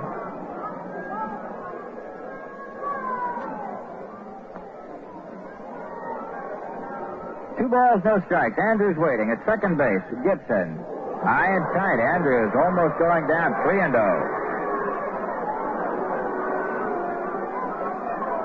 Boston 6, Yankees 1. 2 more days of baseball, Saturday and Sunday, and then it's all over for the Yankees and the Red Sox. And the only 2 other clubs in baseball that will be doing anything, the Tigers and the Cardinals, opening up in St. Louis next Wednesday. Right in there. Strike 1. 3 balls and 1 strike to Mike Andrews. The controversy rages before the battle. How good is Detroit? How good is St. Louis? How good is Bob Gibson? How good is Dennis McLain? It'll all be resolved very shortly. 3-1 pitch coming up. Talbot delivers. Andrews fouls it off. 3-2.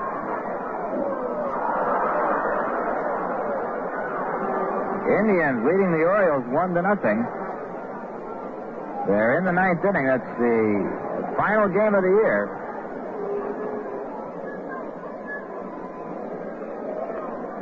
Oh, wait a minute. That's the final score now. Cleveland beat Baltimore 2-0. McDowell the winner, Nelson the loser. That puts Sam McDowell over the 500 mark at 15-14 with a great earned run average. Payoff pitch coming up to Andrews, fouled back.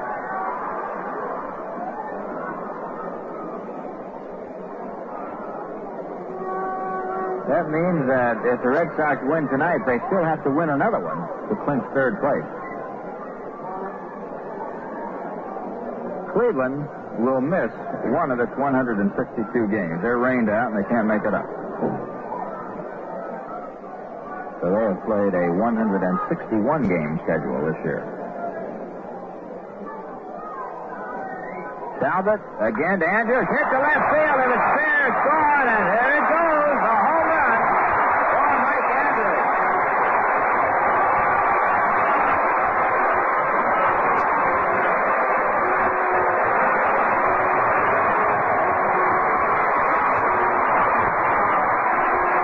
Mike Andrews makes it the Red Sox 8. And the Yankees won with a 2-run shot. Andrews, his 7th of the year, RBIs number 43 and 44. And more, the young second baseman for the Red Sox is making his presence felt in the American League, and in particular with this ball club. Here's Dalton Jones, 0 for 3. Jones line to right, struck out, bounced into a double play. Takes low and outside, ball one.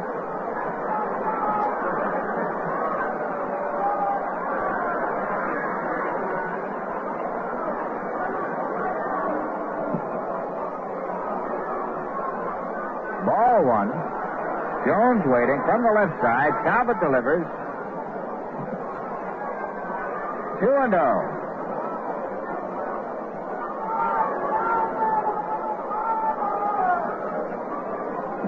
Fred has been tattooed pretty good. He's given up 5 hits and 4 runs since he came on in the 4th.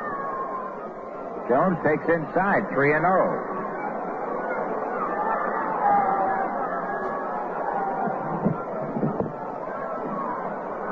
John Cumberland, left-hander, still throwing in the Yankee bullpen as Jones takes strike one. Looks like Cumberland will be coming on. Talbot is the scheduled third batter in the 7th. Jones hits one to left center field. Back on the running track is Roy White. He's under it. He's got it. The side is retired. For the Red Sox, 2 runs on 2 hits, nobody left. The score after 6 full innings of play, Boston 8 and the Yankees 1. Now a quick look at the scoreboard. Cleveland beat the Orioles 2-0. It was 2 runs, 8 hits, no errors for the Indians. No runs, 4 hits, and 2 errors for the Orioles. McDowell got the win, Nelson the loss. Senators won, the Tigers won. It's the bottom of the 6th inning. Coleman against Farmer, relieved by Hiller in the 4th. Cash had a home run for Detroit. Chicago at California. Minnesota at Oakland. That's the big one as far as the Yankees are concerned. And we won't get word of that until very early tomorrow morning. In the National League, the Mets 2, the Phillies 1. They're playing the 5th. Giants lead Cincinnati 1-0. They're playing the 5th. Cubs beat the Pirates 4-1 this afternoon. The winner, Holtzman. The loser, Moose. Clendenon had one for Pittsburgh. Dodgers 2, Braves nothing in the 6th. Houston failed to score top of the 1st. They're playing the Cardinals in St. Louis. Bob Gibson going for his 22nd in that ball game. And now with the Red Sox leading 8-1, we're moving into the 7th inning, and now to carry it to the wire, the Scooter, Phil Rizzuto. All right, Jerry, and Dick Ellsworth will be pitching to Frank Fernandez, Bobby Cox, and then a pinch hitter for Fred Talbot. The Yankees trailing 8-1. Some of the crowd booing a little bit. 2 young girls, first time I've ever seen that, jumped over the railing, ran out, and shook hands with Ken Harrelson out in right field. They couldn't have been more than 10 or 11. And naturally, you're not allowed to do it. They're being escorted out of the ballpark. All right, here's Fernandez. Single to left and struck out. Ellsworth's pitch is line foul back in the seats, out of play, strike one. So Big Frank Messer comes over and takes the seat vacated by Jerry Coleman. Frank, good to see you again. Phil, good to be here. Just sitting over there in the next area talking to Eddie Pellegrini. Yeah, we were mentioning about Eddie being here and Pesky and Joe Dugan. There's a swing and a miss, strike 2. Well, you know, you were kind of a prophet. I heard the last day when you and Jerry were talking about this series up here, and you would... Well, wait, after this pitch, I'll tell you. Curve, bounce to third. Foy gets the big hop. Fires to Dalton Jones, and it's 1 out. Glad to say you were talking about all the great pitching, and Jerry was mentioning shutouts, and you said, well, I think there's a better chance of the 2 teams scoring 10 runs in a game than there is of a shutout. And right now, there's 9 runs that have been scored. They're just not very equally distributed. I know, that's right. No, I think this is an awfully tough part to pitch a shutout in. All right, Bobby Cox hits one deep to left field. It could be. Yastrzemski never turned, and the ball is in the screen, and I've never seen that. Yastrzemski just stood there in his tracks as soon as the ball was hit, never turned around. The ball went halfway up in the screen, and Bobby Cox gets a home run. The Yankees now are trailing 8-2. For Cox, his 7th home run of the year and his 40th RBI. So that Yastrzemski knew it with that short porch in left field. The ball was really tagged by Bobby Cox. And the batter now, Dick Hauser, hitting for Fred Talbot. Yastrzemski knows this left field out here, Phil, like a kid knows the sandbox. in his backyard. It's a good way to put it. He can play him off the wall. He knew that one was over the wall. He's great out there. Gets a lot of assists. All right, Dick Hauser, 1 ball on him. There's 1 out, nobody on here in the top of the 7th as the left-hander winds. His pitch is a little low, ball 2-0. Horace Clarke on deck. No manager feels safe, even with a 6-run lead, no matter what inning in this ballpark. There's the strike to Hauser. All it takes is a couple of men on and then one over that short porch in left field. The 2-1 pitch is low, ball 3, 3-1. So Dick Hauser with that good eye. He has 34 walks this year. Batting only 154, but he's gotten on base his share of times. Strike 2 as Dick was taken all the way and nicked the inside corner. 3-2. 1 out, nobody on. Here's the payoff pitch. Swing and a line drive to center. Reggie Smith pulls down, gets up, makes a one-hand catch. Fine reflex action by Reggie Smith as his feet slipped out from under him, but he was able to put his hand on the ground, bounce back up in one-handed.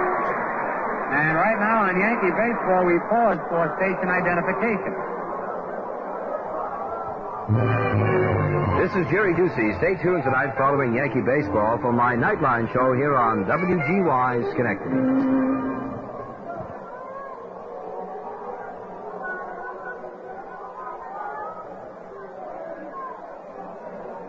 Horace Clarke takes a pitch outside, ball 1. Horace is fly to center, single to center, and single to left. 2 men are out. The pitch by Ellsworth is hit deep to left field. This one's going to be off the wall. Yastrzemski plays it, and Clark's going to be held to a long single. And just as Frank was telling you, the way that Yastrzemski can play that wall, if Clark had gone, he'd have been out by 30 feet, Frank. Phil, Yastrzemski played that ball off the wall in his bare hand. He wasn't going to waste that split second. Now, if he can do it, fine. We all like to see the fielders use the clubs. But he evidently knew what he was doing. He took that bounce, and his bare hand spun around the same move, got rid of the ball. Well, that's the nod to playing this left field up there. If you get a little too close to that fence, the ball bounces either right back on you or back over your head. Here's Tommy Tresh. Swings and misses, strike 1. Tommy is 0 for 2. A walk, line to center, fly to center. Yastrzemski played that ball off the wall like Harrelson plays a fly ball. Yeah, he one-hands everything out there, that's for sure. All right, Clarke at first base. The pitch to Tresh inside. Horace now with 3 base hits on the night. Yankees have 9 hits and 2 runs. The Red Sox 10 hits and 8 runs.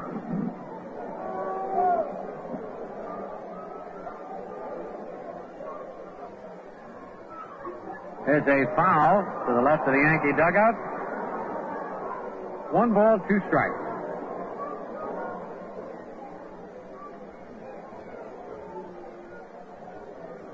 Dick Ellsworth's been in there all the way. Lee Stang and Sparky Lyle, a right-hander and a left-hander, up in the Red Sox bullpen. The pitch is hit deep to left, but foul. Way back over the roof. Tommy out in front of a fastball. And that ball hit the light tower and bounced back in the seats and then back out on the field. Yastrzemski picks it up, throws it into the crowd. And listen to the hand Yastrzemski gets. Oh, Carl can afford to be generous. The pitch to Tresh, curve low. 2-2. I'm sure the Red Sox won't dock him out of his pay for that ball. I'm sure if they did, he could afford it. Oh, that's for sure. All right, the stretch. The pitch is line foul outside of third. Right through the hands of a fan back on the field. Bill Conkle with it, but he doesn't throw it in there and listen to the booze. Conkle very well couldn't do it. As you know, he's just been called up to the minor leagues. And he's getting used to the treatment in the big league.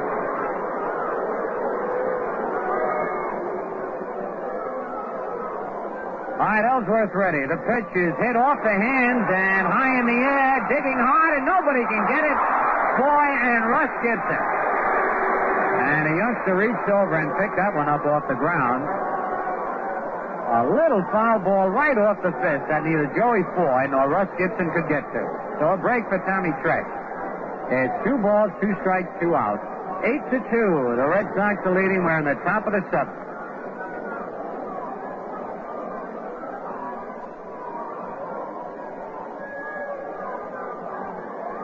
All right, Ellsworth ready again.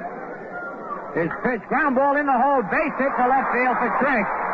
And the Yankees now with runners at first and second and the batter, Mickey Mantle. And here comes Dick Wiggins.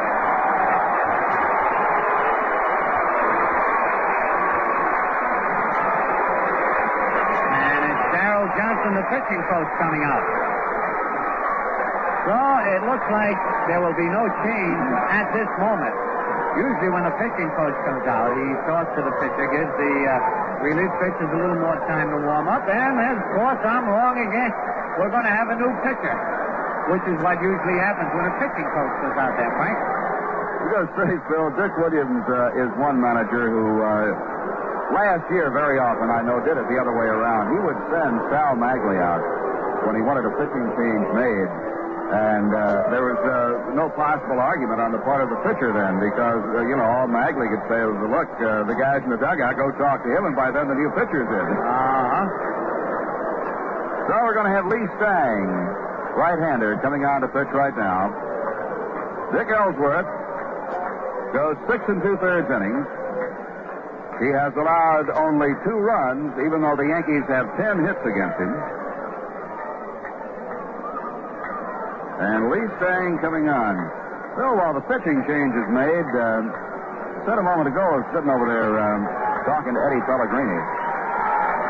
And he told me something that he said he had never told you, and he always wondered whether you realized it or not. Pellegrini said that when he was playing against you, he was convinced that you tipped off the bunt when you were bunting for a hit. No kidding? He was telling me that he had noticed you, that when you were going to bunt, not to sacrifice now, when you're bunting for the hit, you would raise your right elbow slightly. And he said it always worked except one time. He charged out and you hit a line drive, and he said it hit him in the right hand so hard that he couldn't throw the ball. He couldn't feel the ball to throw it. That son of a gun. You'd think he'd tell me. I mean, his name ends in a vowel, a paisan of mine, and he let me go through all those years, but evidently he didn't pass the word around to the other third baseman. Well, he said after you hit that line drive at him, he wasn't so sure he was right after all.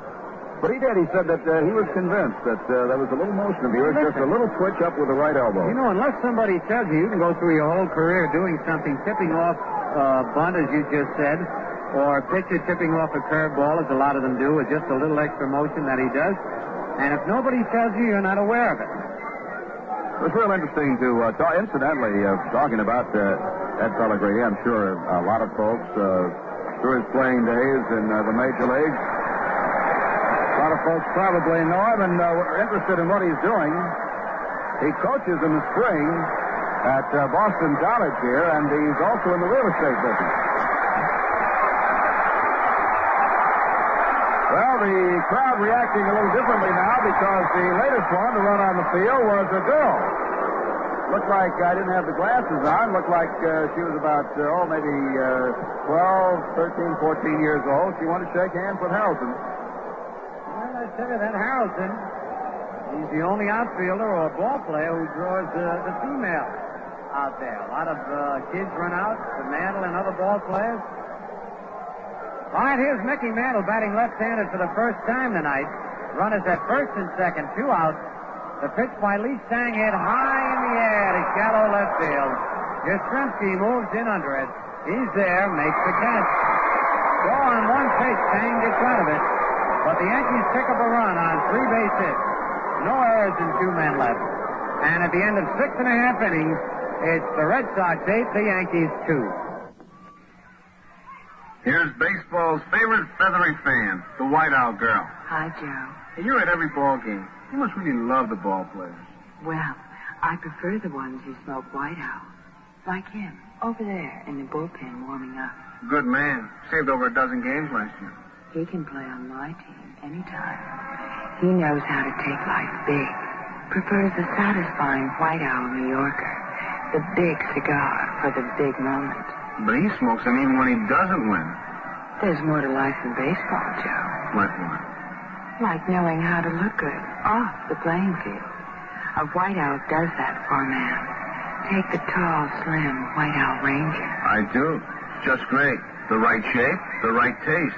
Or the mellow White Owl Invincible. The cigar that makes you feel that way. How? It just does. You know, you get a lot more from a White Owl than just smoke.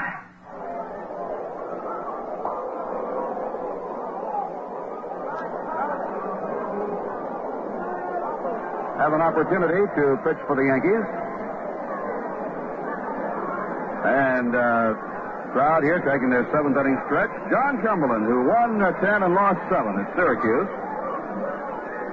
He was 10 and 4 up there. I believe he lost his last 3 decisions. He was telling us about it one time, Phil. Said he was pressing because he knew he was being called up, and he wanted so hard to win another 1 or 2 or 3 ball games up there that he said he thought he really pressed, and as a result, his earned run average, which at one time was the best in the International League, went up a couple of points, and he added those late losses. Now, John Cumberland's a youngster just in his 3rd year in pro ball, native of Westbrook, Maine, only 21 years old. He's a left-hander, and let's see what he can do. Be the first chance we've had to see him this year, Phil, in the Yankee uniform. All right, Frank, and look who he's facing. The leading hitter in the American League, Carl Yastrzemski, who's 2 for 3 tonight, and the pitch is high inside ball 1. He did not swing. Yastrzemski homered into the Yankee bullpen in the 1st inning, fly deep to center in the 3rd, and doubled off the left field wall in the 5th. So the young left-hander into the windup.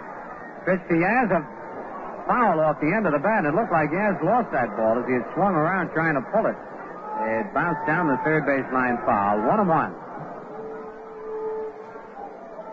Cumberland's sort of a stocky youngster. He's 6 feet tall, 185 pounds. And Ralph Houck has said he is quite impressed with his attitude and the way he wants to work. There's a curve check swing grounder. Cumberland has it on 2 hops, flips the mantle, 1 out. So, the first batter he faces in the American League, Carl Yastrzemski, gets him to bounce right back to the mound. And that's quite a debut for the young man. That's got to relax him a little bit. And right now, no breather for Cumberland. Here's Ken Harrelson. Harrelson has walked, singled, and popped to first base. The folks keeping up with the batting race, Yastrzemski now 304. The only batting race is Yastrzemski against 300. He's got the batting title, I think. The pitch is a curve in there, strike 1 called. A good curveball to the right-hand hitting Harrelson. And as we told you, left-handers do not fare too well here at Fenway Park. You've got to have good stuff. Cumberland winds again, kicks, delivers a changeup, line to left field, a base hit. A good pitch, but it did not fool Harrelson. He got it a little too high, and Harrelson lines a single to left. First hit off the rookie, and here is Reggie Smith. And a runner now for the Red Sox. George Thomas is running for Tim Harrelson. So Harrelson's being taken out of the ball game. The batter now, Reggie Smith. Thomas leads away. The pitch to Smith, fouled out of play, strike 1. Reggie is double, lined into a double play, and line to third. He's hit the ball hard all 3 times. Mantle holding the bag against Thomas. Cumberland stretches. The pitch is outside, 1-1. Anxious to see what kind of a move young John Cumberland has to first base. And I'm sure Ralph Houck is too. It's the time you like to look over the youngsters. The stretch, the pitch is a curve just outside. 2 balls and a strike. Red Sox leading 8-2. We're in the bottom of the 7th inning.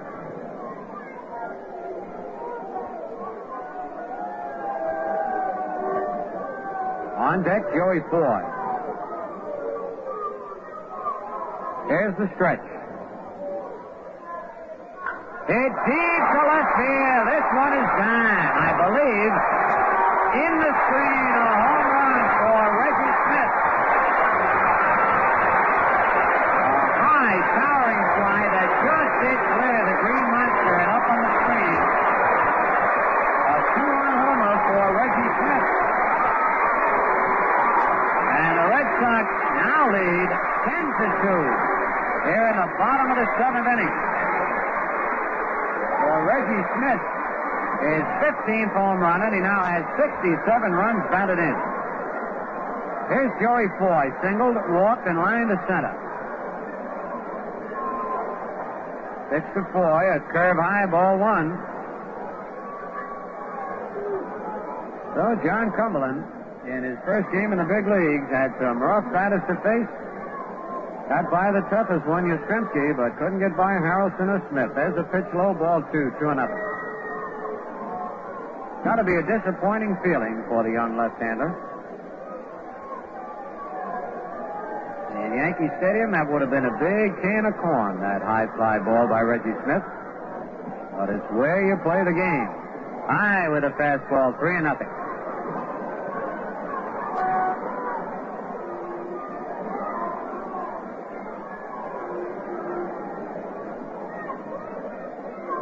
One out, nobody on. 3-0 pitch right down the middle. 3 balls and a strike. Rico Petrocelli on deck. Here's the 3-1 delivery. It bounces slowly but foul. The third, Eddie Popowski, one-handed in the coaching box. Full count now on Joey Foy.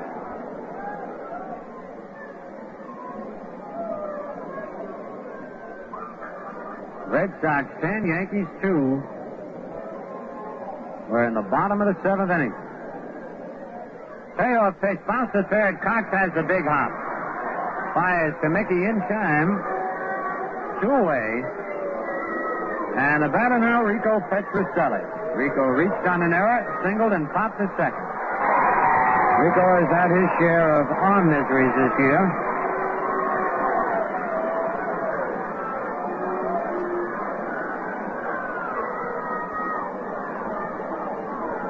Right-hand batter chokes up a bit, bounces one foul outside of third, strike one.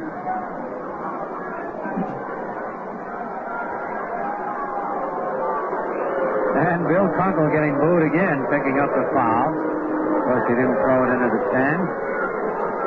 A one-strike pitch inside, 1-1.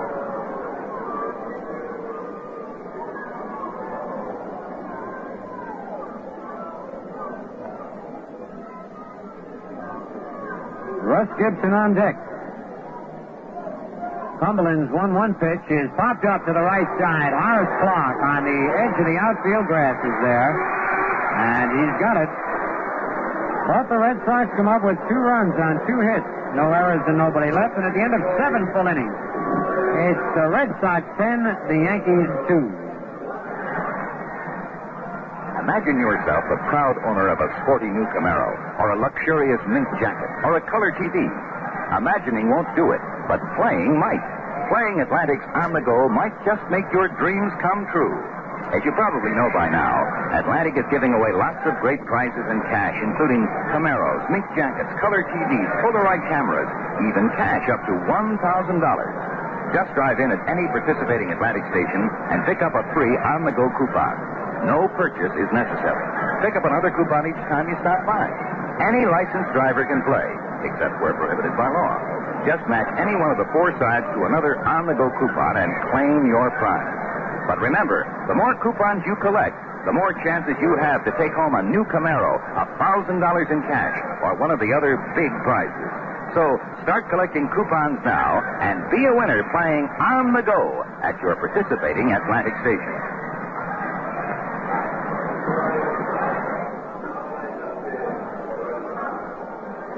Well, we've got a couple of changes in the outfield for Boston. Floyd Robinson has gone into left field, and George Thomas has taken over in right field. So the outfield now is Floyd Robinson in left, Reggie Smith in center, and the right fielder, George Thomas. We have the official paid attendance figure for tonight's bill, 28,796. A good crowd here at Fenway Park. And the Yankees now this year on the road have played before 1,282,759. Yankees still one of the biggest drawing cards in baseball. The Red Sox have already set a new attendance record, and they add to it with each ball game. All right, here's Roy White leading off against Lee Stang. Bouncer in the hole, base hit to right field for Roy White. Dalton Jones broke right towards the bag. He was the only one who had a chance to possibly field it. And Roy White gets his second base hit of the ball game. The first hit off Stang for the Yankees. Their 11th base hit of the game. And here's Bill Robinson. Bill has hit the ball hard, but has not had a base hit. Lined hard to left, hard to right. On deck, Andy Costco. They're not bothering to hold Roy White close at first base. Stretch by Stang. His ball is fouled back over the roof and out of play. One strike on Bill Robinson. Floyd Robinson in left, as Frank told you. George Thomas in right, and Reggie Smith remains in center. Lindy McDaniel and Steve Hamilton loosening up now in the Yankee bullpen. Stang sets. His pitch, ground ball is short, could be two. Petrocelli flips Andrews back to first, double play. Perfectly executed. That's the fourth double play by the Red Sox tonight. 3 by the infield, 1 when Roy White flied to right field, and Horace Clark forgot how many out there were and was running from second trying to score on a fly ball to right field. He was doubled at second base. Here's Andy Costco who's hit the ball hard tonight. 2 doubles and fly deep to center. Swings and fouls the first one back, strike 1.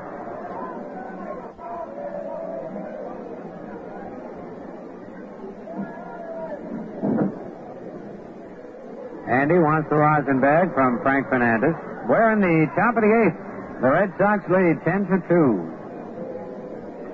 This 4 double play is one of the big reasons why the Yankees have only 2 runs, because they have 11 hits. But the Red Sox have 12 hits and 10 runs. Foul back on the screen, strike 2. 0-2.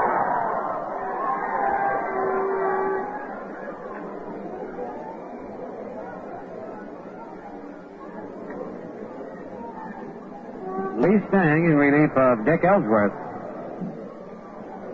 The 2-strike pitch, swing and a miss. He got him on a low curveball. For the Yankees, no runs, a base hit, no errors, nobody left. And at the end of 7.5, it's the Red Sox 10, the Yankees 2. Now, it's 7 minutes before 10 o'clock. We'll take a look at the weekend weather for the Capital District. Chance of a brief shower or thunder shower tonight. The low temperatures in the 40s. Mostly fair and cool Saturday and Sunday. The high both days in the low 70s. The low for Saturday night near 40. The rain probability 50% tonight, 10% Saturday and Sunday. And at 9 tonight we have light rain, 60 degrees. Now an important message from General Motors Acceptance Corporation. Whether you want you can finance your car insurance, credit or life insurance through the General Motors dealer who uses the GMAC plan. All in the same place at the same time. Fast. Use the GMAC time payment plan. And if you can't make up your mind between what about General Motors dealers have just about every kind of car you can think of.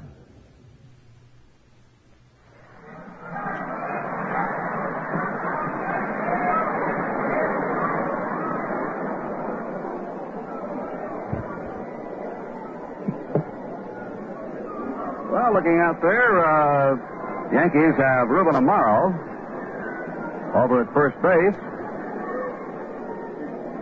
And that's the only change. Ruben Amaro replaces Mickey Mantle at first base. All right, Frank, here's Russ Gibson, who has flied to right, bounced to short, and singled to center field. And he has stolen his first base of the year tonight. He's also scored a run. John Cumberland ready. His pitch is low, ball 1. Cumberland, the 4th Yankee pitcher tonight. Joe Vrbanek started, and he was really bummed. Fritz Peterson came on, and Fred Talbot, and now John Cumberland. Each of the pitchers have been tagged for runs. There's a foul back out of play. On deck, Elston Howard, our old buddy. And it looks like he'll bat for Lee Stang. And Sparky Lyle, the left-hander, loosening up in the bullpen.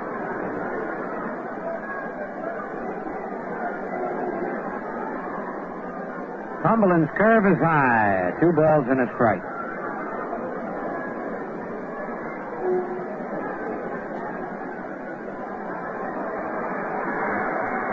And now, another youngster walks out to shake the hand of the right fielder, Andy Costco, this time. And unless he's chasing him, he tries to duck him, and he's tackled. And he gets away. And now there's 3 of them after him. And they all slip, but they bring him down.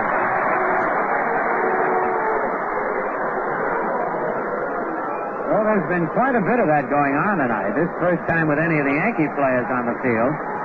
But any time the Yankees and the Red Sox get together, anything can happen. Whether the Yankees are here at Fenway Park or the Red Sox down at Yankee Stadium. Many fans travel from one place to another to watch their favorite ball team. Cumberland decides to throw a couple of pitches to loosen up while they're escorting the youngster out of the park. Couldn't tell if that one was a boy or a girl, Frank. I think it was a boy. Had a jacket on with Rams written across the back of it, and I don't think it's the Los Angeles variety. He's laying down. That's what he's doing. He's going to make him carry him, yeah. Yep. He's going to make him carry him off. A lie down in right field. Well, that's the first time I've ever seen that. Oh, he's giving him a rough time, too. He's kicking, and oh, look at him. That's the wrong thing to do. If you go peacefully, they might treat it as a joke, but if you get rough, then you could be in trouble. So now he is being led out through one of the ramps, and the game will continue.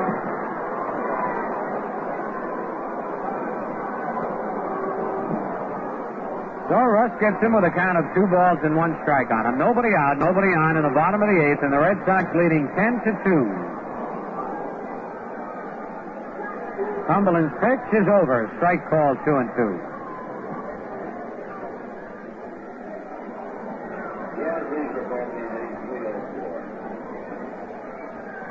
The 2-2 pitch.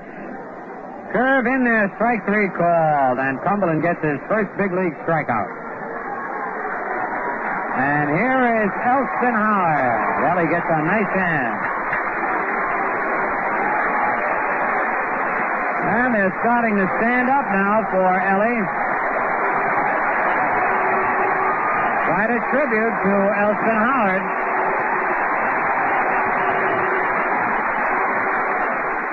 And Howard fouls the first pitch off strike 1.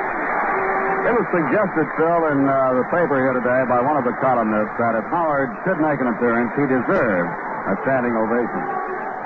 Well, he certainly received it here tonight. Cumberland's next pitch outside, 1-1.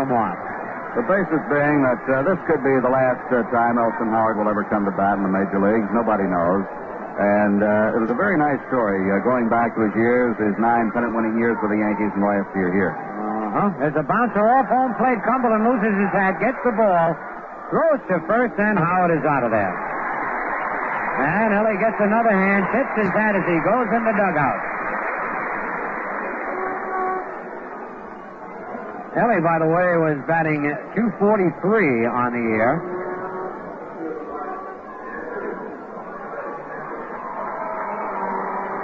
Here is Mike Andrews. Line to left, double to left, walked and homered. 2 out, nobody on. Cumberland's pitch is over. Strike call.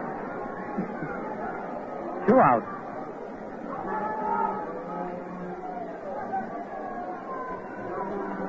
Left-hander winds. The curve is outside. 1 ball, 1 strike.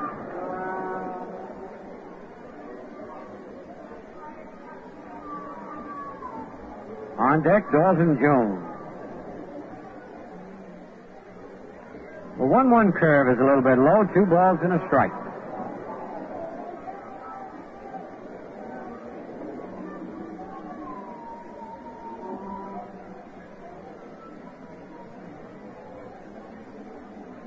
Cumberland gets the sign from Fernandez. Fastball low and away. 3 balls, 1 strike.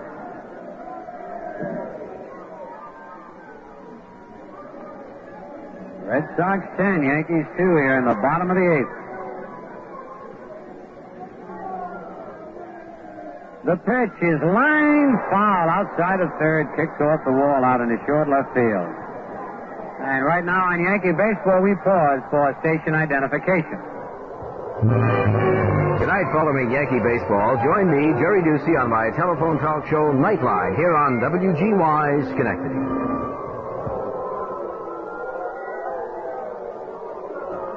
All right, again, we'll have the 3-2 delivery coming up to Mike Andrews. Cumberland winds. His pitch is fouled back off the screen.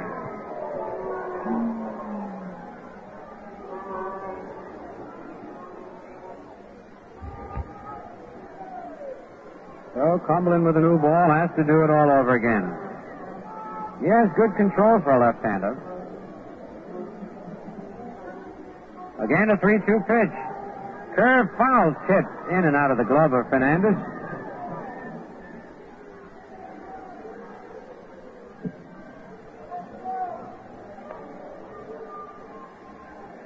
So John Cumberland keeps throwing strikes, and Andrews keeps fouling him off. The pitch, curve a little bit low, ball 4. First walk given up by Cumberland in the ballgame, and here's Dalton Jones, who is 0 for 4 tonight. Line to right, struck out, hit into a double play, and fly to left.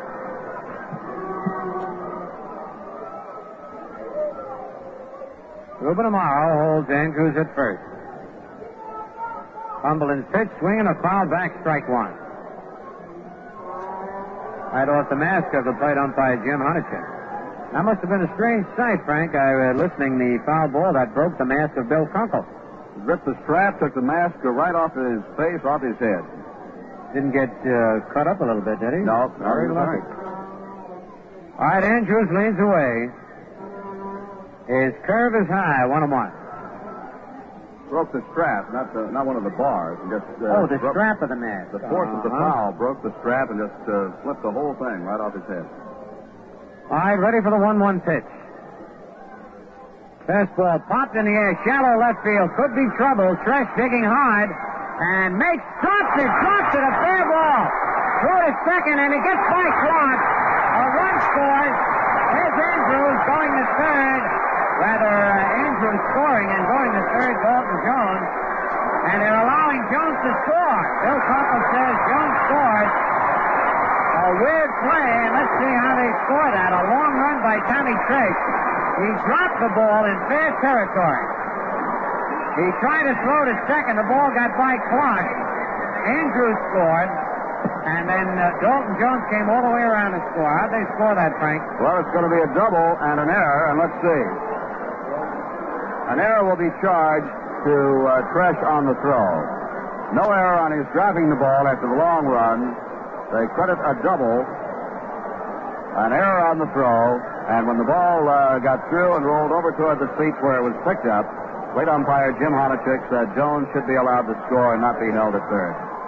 Well, 2 more runs. That gives the Red Sox 12, the Yankees 2. And here is Floyd Robinson up for the first time tonight, and Yastrzemski's spot takes the ball. Well, the errors have cost the Yankees tonight at least 3 runs. They have made 3 errors. All have been costly. Bounce to the first. Amaro backs up. He's got it. Flips to Cumberland in time. There was no RBI on that play, by the way, but the Red Sox come up with 2 runs. 1 hit, 1 error, nobody left. At the end of 8 full innings, the Red Sox 12, the Yankees 2. If you're not taking part in Atlantic's big fun event, On the Go, it's not too late to join in. You can win big prizes like a new Camaro, a color TV, a luxurious mink jacket, Polaroid camera, wristwatch, even cash up to $1,000. All you have to do to play is to stop in at any participating Atlantic station. Pick up a free On the Go coupon. Except where prohibited by law, any licensed driver can play. And you don't have to buy a thing. Each time you stop by, pick up another coupon. Keep on collecting. The more you have, the easier it is to win. Each on-the-go coupon gives you 4 different ways to make a winning match. Just match any one of the 4 sides to another on-the-go coupon and claim your prize. There are thousands of prizes to win, so you can be a winner too. Join the fun and play Atlantic's On the Go. It's always been a good idea to keep on the go with Atlantic, and now it's a great idea to play on the go with Atlantic. The pitcher for the Boston Red Sox will be Sparky Lyle, a left-hander. Elston Howard's pinch hitting effort took Lee Stang out of the game. And now we see Sparky Lyle with a record of 6 wins and only 1 loss. This youngster has been in 47 ball games, has an earned run average of 2.83, and a very fine record of 6-1 plus 8 saves. Still, this young fella's had quite a season for himself. He certainly has. And wasn't he the young fella that looked so good at the end of last year? Did he get in the World Series at all? Yes, he did. He pitched very well late last year and did get a World Series appearance.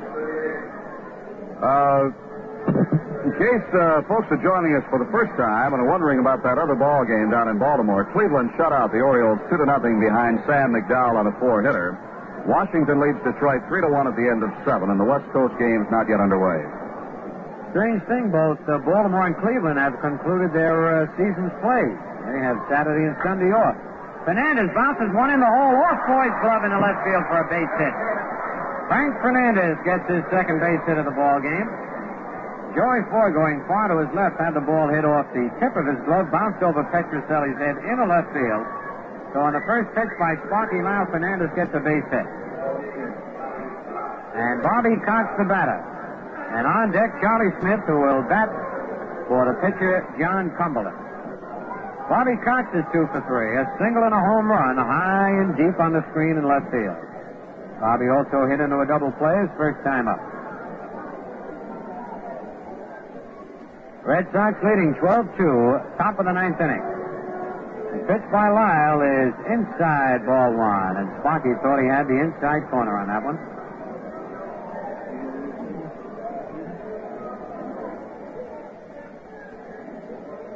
Stretch by Lyle. His pitch is low, ball 2-0. Frank Fernandez at first base here in the top of the 9th, nobody out.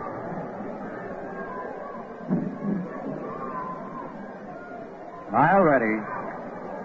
Delivers a foul to the left of the plate. Great play by a youngster in the first row of the box seats.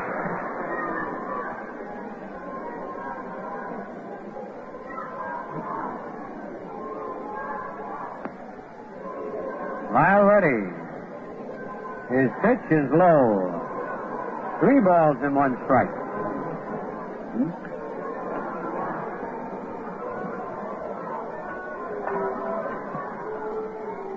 Some second thoughts on Sparky Lyle, Phil. I don't believe he did get into a World Series game after all. All right.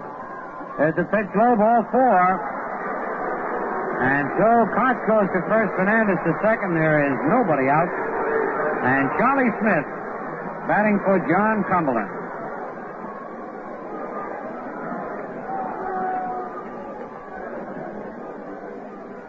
Yankees trail 12-2.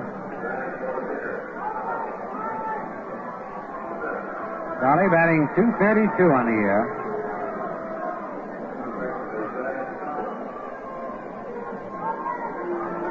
Runners at first and second, nobody out. Red Sox have 4 double plays in the game. Pitch to Smith is a curve in there, strike ball.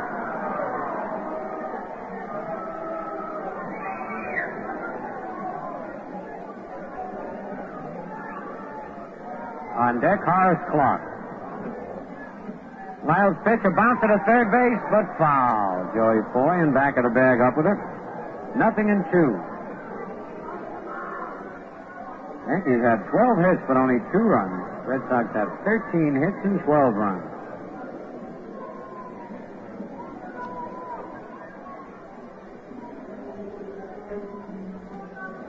Nobody out in the top of the ninth. Lyle stretches. Swing and a miss at a breaking pitch. He strikes out the pinch hitter, Charlie Smith. And now Horace Clark, who is 3 for 4. Horace flied to center in the first inning, then got 3 straight base hits. Single to center and 2 to left field. On deck, Tommy Trett.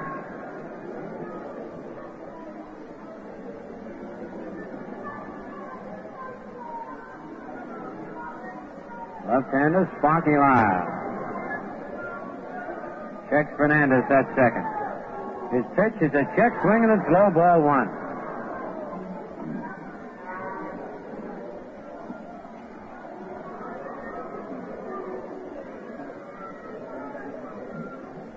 Runners lead off first and second. Lyle delivers. Ground ball to short. Could be 2. Petroselli to Andrews. Back to first. Double play.